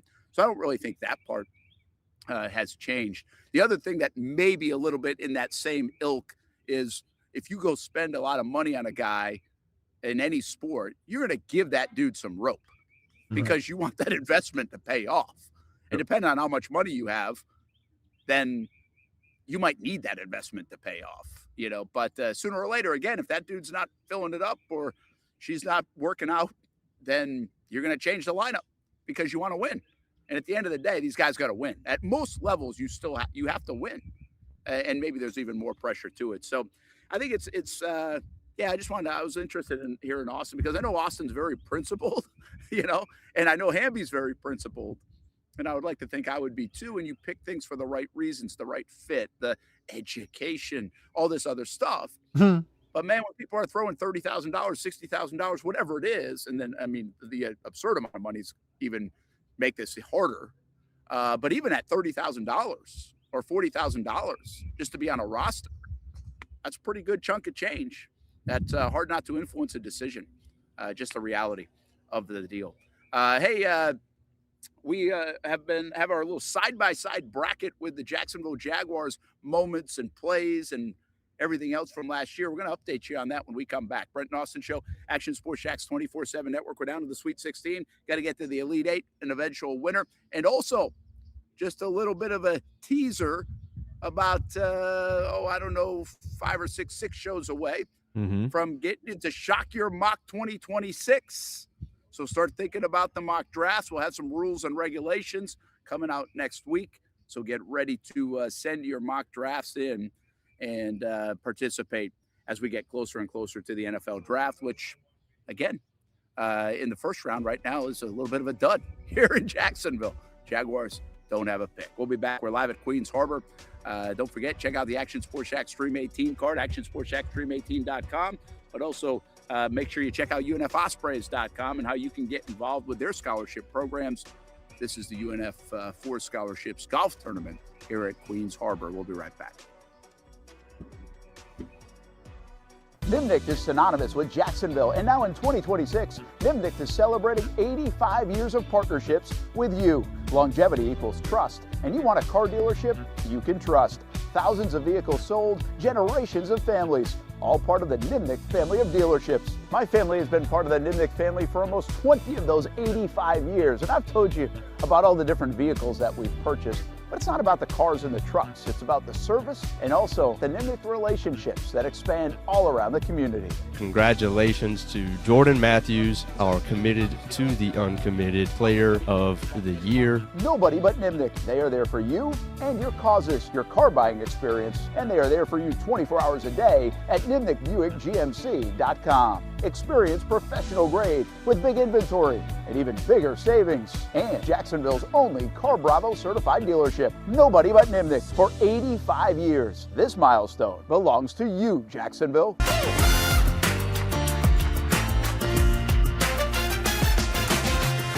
Empower a future, inspire a dream. It's a bold but simple mission for the Jacksonville Police Athletic League known as Jags PAL. Help the next generation of kids in Jacksonville shape a brighter future. Their after-school programs, teenage leadership programs. There's community outreach. This has been just an awesome opportunity to be out here with my colleagues and do something good for the community. It's really been an interesting opportunity to just see everybody work together in a way that we don't normally in the office. And there's sports.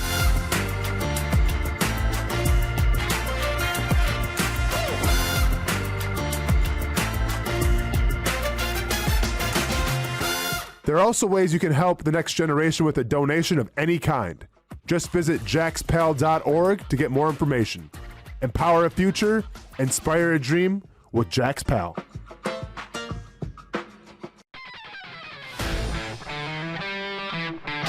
Hey guys, we got a new player today. I hear he's pretty good.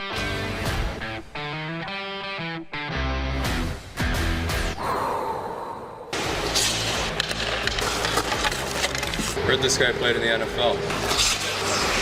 I think he's an MMA fighter. I've actually been on his show, the Brent and Austen show. Football and fighting, that's the easy part. Let's see if I still have it on the ice.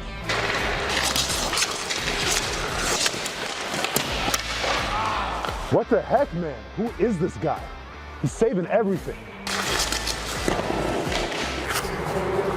Leave the hockey to the pros, man. It's hockey season. Come on out and see the Icemen play. Get your tickets at JacksonvilleIcemen.com. We've been telling you about the Action Sports Jax 24/7 network for over a year now. How to find it, what to see. Simply put, it's TV online. Local sports content all day, every day. Just like this. Did you always want to make history? Like, think that big, or just say, hey, I want to play in the NFL? I always say I wanted to play in the NFL. That's it. Backdoor left side, takes a shot. And into the back of the net. Oh, what a pass. Oh, my goodness. What a pass. Say he doesn't make a tackle. You still feel like his presence is felt in every single play. I did have a sense that they wanted to be bold, that they wanted to make a splash.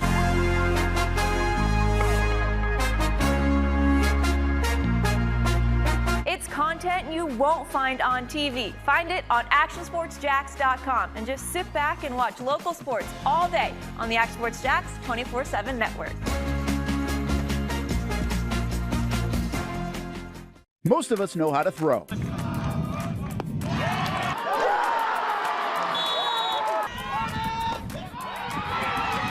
But you need to know what to throw. I'm not talking about footballs, baseballs, softballs. We're talking about those items you need to recycle. Republic Services explains it easy. Recycling simplified. 1. Know what to throw. When in doubt, throw it out. 2. Empty, clean, and dry those materials. It takes an extra minute, but it makes a big difference. And 3. Don't bag it. This makes the recycling process faster and more efficient. This is a look at the Republic Services North Florida Recycling Center. You can make this process even more efficient. By utilizing those 3 steps, Republic Services can help you become a better recycler in your home. Learn more at recyclingsimplified.com. Welcome back to the Brent and Austen Show, streaming on the Action Sports Jax 24/7 network. Oh, there's the best of the Jags bracket 2026, which really has to do with 2025. But we are down to the Sweet 16. And here's the defensive bracket. Lloyd pick 6. Antonio Johnson pick 6 as a 5 seed. Won that. And over Tyson Punchout, which I think you could argue was a way bigger play. But I also think it's interesting when Tyson Campbell now is no longer part of the team. Does that play into the fans' emotions a little bit? Devon, deflection, no surprise there, and then the franchise sack record. So we'll see what happens. Is Lloyd's pick 6 going to win that region? Could it even be the moment, the play, the thing that wins this whole deal in 2026? So we're having some fun with 64 plays that we found. We got down to 32. You voted to get us down to Sweet 16. And on Instagram and Twitter, in fact, I'll put more of this out today and through the weekend, you can vote. Might only get a couple hundred votes, guys, but you can vote. And then by hopefully, the next week or so, we'll get down to the final one, having some fun with that. Again, find it at Instagram and Twitter for that. Here's the offensive bracket. The Trevor Slip 6 won handily. I think actually that was the biggest landslide win, was the Trevor Slip 6. Parker over Etienne. Again, I think same kind of deal. Anything surprising you hear, you guys can jump in. But the one that was a little interesting to me is this. Travis Hunter over the BTGA catch on the sideline. Now, you figure Travis Hunter is going to get some love, but that BTJ catch was so big. And I think one of the most beautiful plays I've seen in my 20 years here in Jacksonville. So clutch, too, in that drive. That I was a little surprised the Travis Hunter catch against the Chiefs, although very highlighty, won that one. How about you guys? Yeah, I'm a little surprised as well, but maybe people kind of think about that entire game because didn't BTJ kind of have some drops too during that game? I think it was a great play just because I felt like he wrote the wrongs or whatever, and obviously put the Jaguars in a position to win.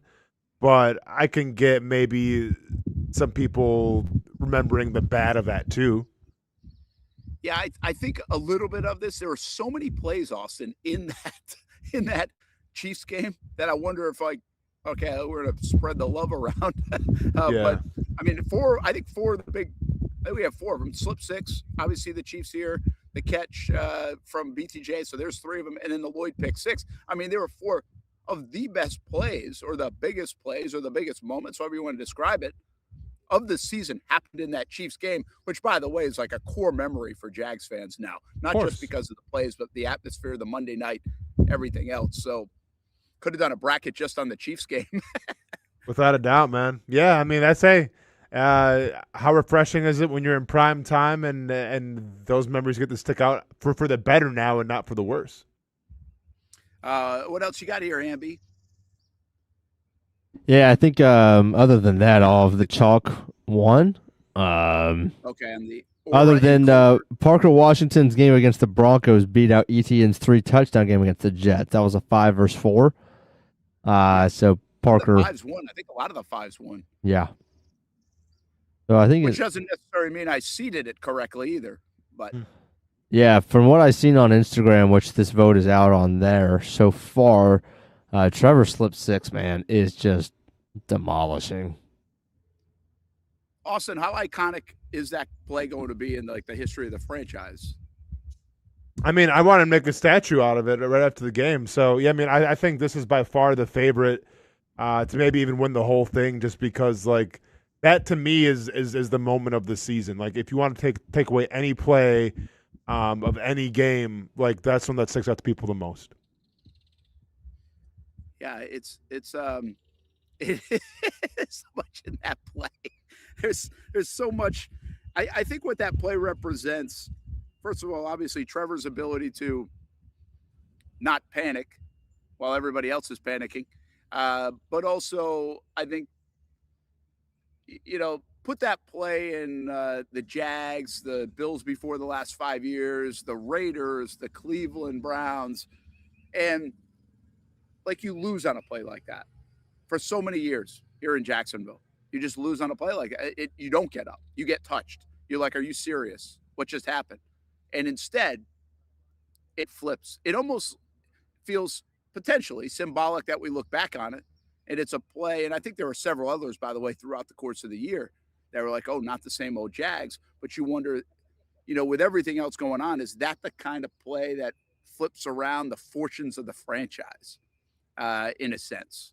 And that was pretty early in the season against a really good opponent on a big stage. And so, yeah, I don't know if they'll make a statue out of it, but I do think it could be remembered for a lot of different reasons down the road. Do you have the other brackets, Hamby? Just these two that we've been putting out on social in the last 24 hours. So okay, good deal. We'll put the other ones out. I know Liam Cohen, by the way, at AFC South also performed very well, which makes some sense. I think our closest vote was Baselli and Cam Little kick that we matched up. I think that was in a 4-5. And so, again, tough one. Hiring Baselli, the Cam 68-yard kick. So that was one of our closest votes. And I believe this Parker Washington ETN was a pretty close vote as well. Hey, we haven't talked Jags in a lot. Haven't really talked NFL all week. We know it's kind of light.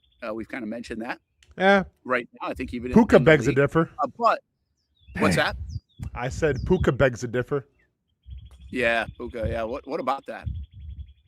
I think that someone has to get a hold of him and say, hey, man, you got to relax a little bit, because there's been a couple of circumstances now, instances where he's kind of been under fire for not the necessarily most positive things. And even if you want to go back to the UFC pay-per-view where he was kind of, having fun partying and everything and by the cage, it's fine. But when it starts to become what you're known for, and when it starts to, take over from just what type of special athlete you are on the field, then you may have a little bit of an issue. So Yeah, I mean, I think he's whatever his circle, the people that handle him. I think you have to have a sit down and be like, hey, it's fine to go out there and blow off some steam, but like, let's do it in a capacity where we're not going to get recorded, we're not going to get in trouble, and we're going to make better decisions.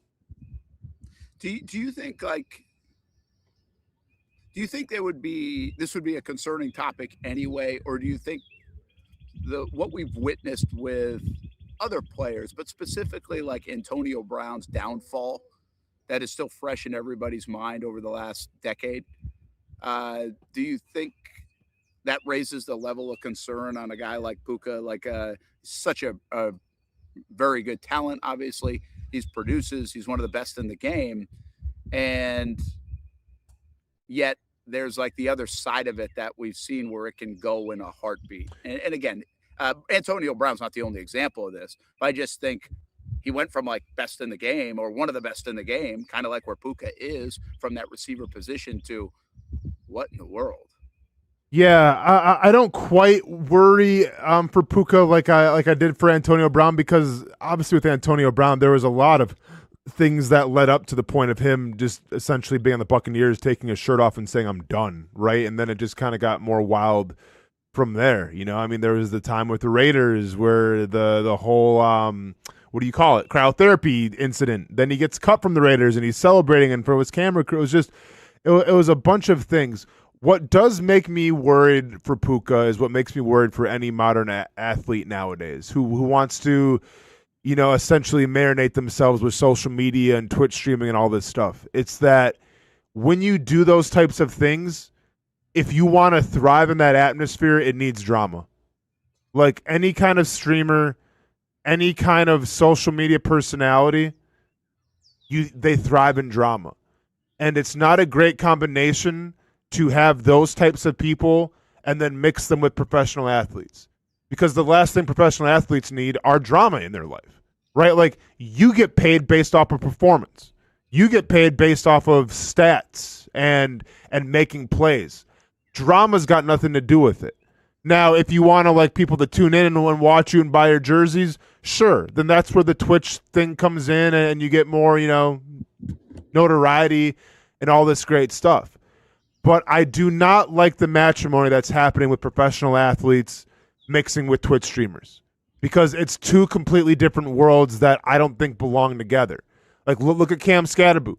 Cam Scadaboo was hurt, right? So he starts streaming. Well, then he says something about CT, and everyone's got something to say about that. Like, that's how streaming gets its money.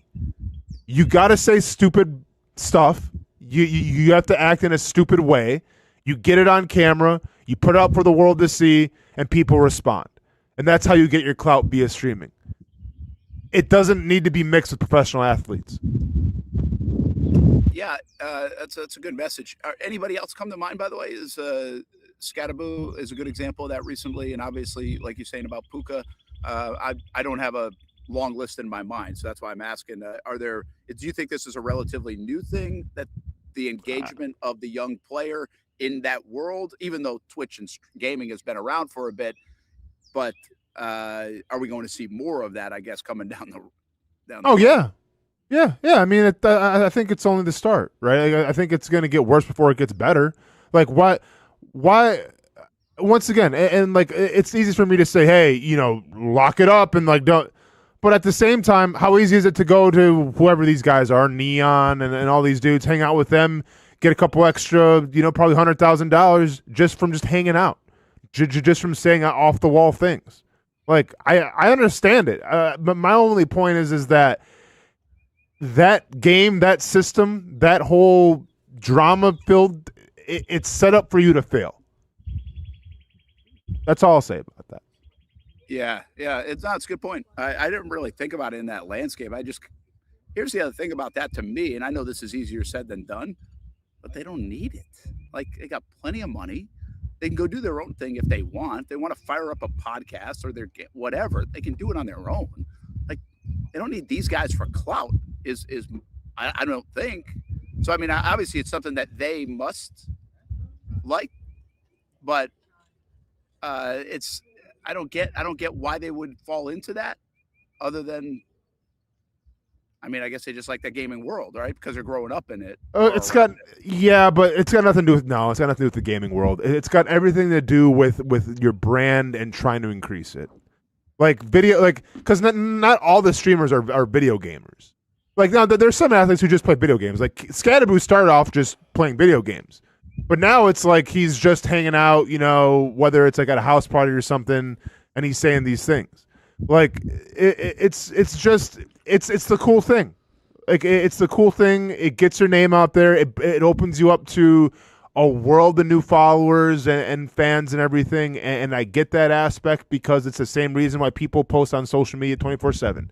It's an addiction, right? Like to get the retweets, to get the likes, like that makes you feel good, right? So I'm sure if I'm Puka Nacua and I'm on someone's stream and we got 1 million people tuning in to watch me in a VIP do my thing. Like, yeah, I'm sure there's a sense of addiction that comes with that. It's like I said, though, I'm not trying to be a soapbox, get off my guy type of dude. I'm just thinking like the juice ain't worth that squeeze, man.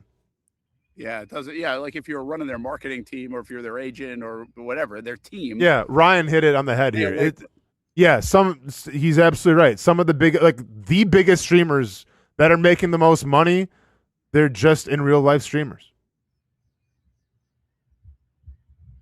Yeah, which is also just that's the world we're living in, and they got to figure it out. Hey, the entertainment side of, I wonder about this. With like Mahomes can handle it, maybe the quarterbacks can handle it. These guys are such big stars in the NFL because the eyeballs are on them that they get pulled in a lot of different directions. Now, again, streaming might be one part, but I mean, eventually, I think we're going to see more and more athletes potentially get into the movie world and other things like that because they can make more money. They can make more fame. Their brand is hot. And so that's what people do, right? You almost oversaturate when your brand is hot because you're getting called to do a million things. It's hard to say no. And especially with the money that's being thrown around at them. So, like, I think this is going to be a challenge, especially for NFL guys, because everybody's trying to latch on to the NFL player. Other sports are as well, because they know the reach of the NFL right now. No, for sure. But I think, and yeah, I agree with you, but you mentioned like Patrick Mahomes, quarterbacks are different. That's the ultimate double standard. And I don't even know like if there's really any quarterbacks out there that are like doing the whole,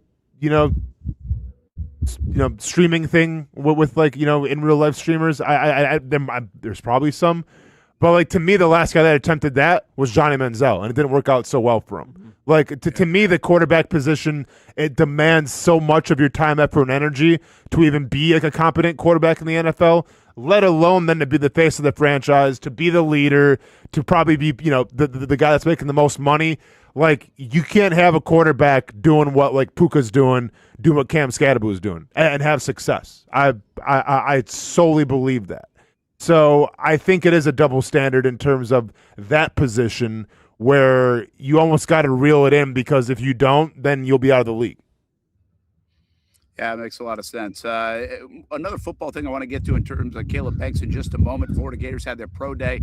Before we do that, just want to let you know March Madness is back. Nimnik Buick GMC is bringing the excitement with Shoot for Loot. If you haven't gone over to Nimnik Buick GMC off Phillips Highway, or check them out at nimnikbuickgmc.com. But if you're in the market for a new car, get there by the end of the month, or in obviously the next couple of days and week before March Madness ends, because you got some madness for $1,000 of cash in your pocket with the Shoot for Loot. You get to take a shot if you buy a used car, new car at Nimnik Buick GMC, and if you hit it, you get $1,000 extra bucks in your pocket. Plus, take advantage of unbeatable savings right now and also terrific financing options. NimnikBuickGMC.com. Nimnik Buick GMC off Phillips Highway. I mentioned the Jags have been obviously very quiet, and that will change a bit early next week. The NFL owners' meetings are Sunday, Monday, Tuesday. They will vote for the Orlando destination in 2027. So there should be a little bit of news coming out of the owners' meetings in Arizona when it comes to that. All the coaches talk at the breakfast in Arizona. Again, they alternate between Florida and Arizona. This time it's in Arizona. And so we'll see if there's any newsworthy stuff coming out of what Liam Cohen has to say on, I believe he talks Tuesday morning at the annual breakfast. And we'll see what else comes out of the NFL. Rules and regulations and owners voting on things. But the big story locally will be the finalization of the place to play in 2027 for the Jags is Orlando. And by the way, for all the Jags fans, I don't know how exciting that is. Like I think that will just be the final step and it'll become official. I also don't know if that's like, whoa, can't wait for that news to happen because I know everybody doesn't love the fact that the games won't be there, but they also understand just part of the new stadium renovation in 2028. And what I do is I think it's a significant moment for the franchise because it has a chance to grow the fan base, maybe get some folks in Orlando become Jags fans, especially if the Jags can be good. But bigger than that, it inches you closer to the stadium. And like the stadium, all you got to do is go downtown and see it. I mean, it's under full renovation as we speak. It'll be 43,000 fans next year. But all these milestones, all these things just get you closer to 2028, which I think will be a lot of fun when that new stadium gets unveiled in the fall of that season. The Caleb Banks pro day was yesterday. Well, Florida Gators pro day. He's really not doing anything because he broke his foot at the combine. I don't think we'd be talking about Caleb Banks at all if he didn't break his foot or if he wasn't injured a bit last year. But the Florida defensive tackle obviously would fit a need for the Jacksonville Jaguars from a defensive tackle standpoint. I don't think this kind of news will slip him to 56, Austin. I think that would be a pretty significant drop considering the supply and demand at that position. This isn't necessarily a deep draft for defensive tackles. So I think people are going to take a flyer on Caleb Banks pretty early, even with some of the injury stuff. I think the big question around the Jags, if they have any chance at a player like this, if one of their solutions to that defensive tackle spot is to go get a player like this, whether you go back up in the first round or he slips to the early second round and you could go up and use some of the draft capital you have. I think it's a reasonable possibility for the Jacksonville Jaguars because I think we know they want to get better at that D-tackle spot.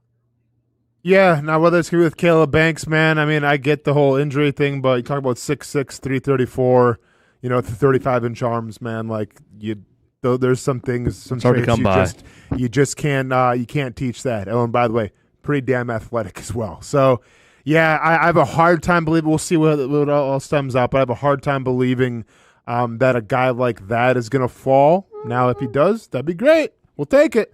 But that's the type of guy that you need, absolutely. Yeah, and we've been clamoring for, a 3 technique who you feel like can take on double teams, can maybe get after the passer, can kind of do everything. And then, like I always say, if that allows Trayvon Walker to do more Trayvon Walker things from the edge, then let's do it. Hamby, what do you think here? What do you like? You just said the measurables are really good. By the way, you look at this kid. He looks, 334, you'd never guess the weight. It's an athletic body at that height and weight. And like we keep saying, right, there's just not a lot of answers here for the Jags. We would say this for months, for the Jags to get better at that spot. Would it be worthy of trading up again? I don't know. I've seen them projected at like number 22 at times. Could the Jags get back in the first round? Like that would be a decent spot. They're not getting into like the top 15 or anything, I don't think. But I do think it would be a possibility because they continue to explore all possibilities to get better in that defensive front. Fun fact with Caleb Banks, too, has the exact same vertical of Bronny James. Really? Yep. 32 inches. What is it?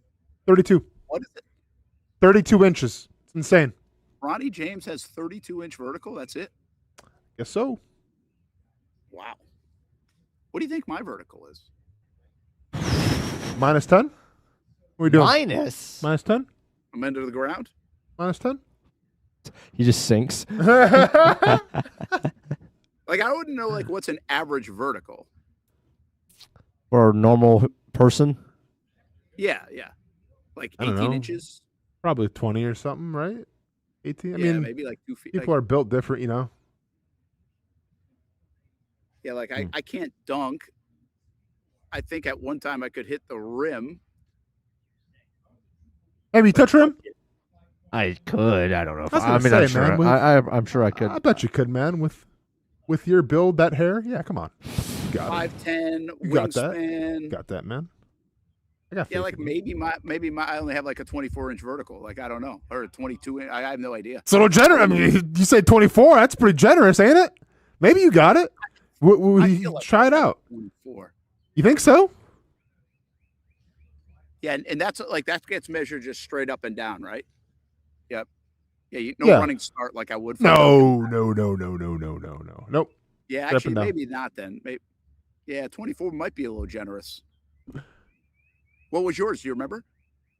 At the combine, I do not. I can probably Google it up real quick. Please hold. Hamby, give a quick thought on Banks. Obviously, we'll talk more about it as we get rolling. Yeah. And everything else, but I mean, I really liked his game in Florida. However, I mean, I think I'd be remiss if I didn't take this opportunity to say, I think the Jags might have should be all set when it comes to drafting defensive linemen from Florida. It's kind of been horrible for a long time.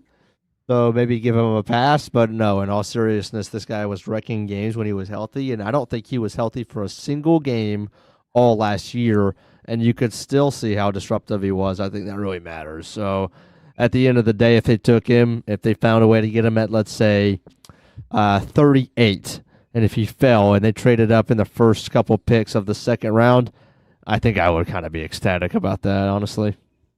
yeah, that'd be. I think. Listen, that would get people excited if they could somehow find a way to get him. Might be one of their only options to enhance that defensive front the way they want to. Anyway, what was it, Austin? 34.5 It's pretty good. at 276. Yeah, I'll take it. Yeah, you were 276 when you jumped that. Yep. So you think now it would be more? I'm also 38 years old now. A little bit of a younger knee. Yeah, Younger right? knees. Didn't have surgery. I get that, but you're in good shape. I mean, like really. Yeah, good shape. man, but like there's a reason why like NBA players you don't see LeBron doing the crazy stuff like he used to, right? Like I don't know. I don't know what my vertical would be these days. I wonder when that changes. Like what I get it, the knees and stuff, but like when does like my eyes go at early 40s? Like I that's like defined. I wonder when like your vertical for these athletes, because LeBron to me looks like he's still flying through the Probably as soon as you stop jumping a lot. Good point. Yeah, I think as soon as like you stop being active, your body just says, "All right, we're done. See you." Yeah. Interesting. All right. Hey, man, have a good weekend. Cook up some of that concoction. Maybe we'll start looking into a food truck. Must win tonight, baby! Season make or break. Make or break of the season. Game 1. I love it. Maybe not so for the Covenant Warriors, but definitely for the Atlanta Braves. When we come back, I'm going to be in the lead in our March Madness bracket, presented by Hyundai. Yes, that it is. And good luck in your bracket. Good luck watching the game. Some of them on CBS 47, of course. And we'll have Action Sports Shacks primetime all weekend. Jumbo Shrimp get rolling tonight, too, and this opening weekend. So get on out to the ballpark if you want to watch some ball. And JU hosts UNF. So we got the River City Rumble on the diamond. Plenty of baseball to go around if you like that. Thanks for hanging with us here on a Friday. Have a good weekend, everyone. Nimnicht is synonymous with Jacksonville, and now in 2026, Nimnicht is celebrating 85 years of partnerships with you. Longevity equals trust, and you want a car dealership you can trust. Thousands of vehicles sold, generations of families, all part of the Nimnicht family of dealerships. My family has been part of the Nimnicht family for almost 20 of those 85 years, and I've told you about all the different vehicles that we've purchased. But it's not about the cars and the trucks. It's about the service and also the Nimnicht relationships that expand all around the community. Congratulations to Jordan Matthews, our committed to the uncommitted player of the year. Nobody but Nimnicht. They are there for you and your causes, your car buying experience, and they are there for you 24 hours a day at NimnichtBuickGMC.com. Experience professional grade with big inventory and even bigger savings. And Jacksonville's only Car Bravo certified dealership. Nobody but Nimnicht for 85 years. This milestone belongs to you, Jacksonville.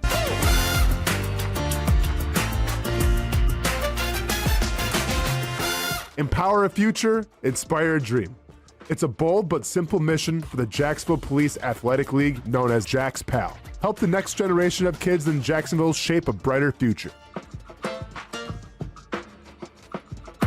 Their after-school programs, teenage leadership programs. There's community outreach. This has been just an awesome opportunity to be out here with my colleagues and do something good for the community. It's really been an interesting opportunity to just see everybody work together in a way that we don't normally in the office. And there's sports.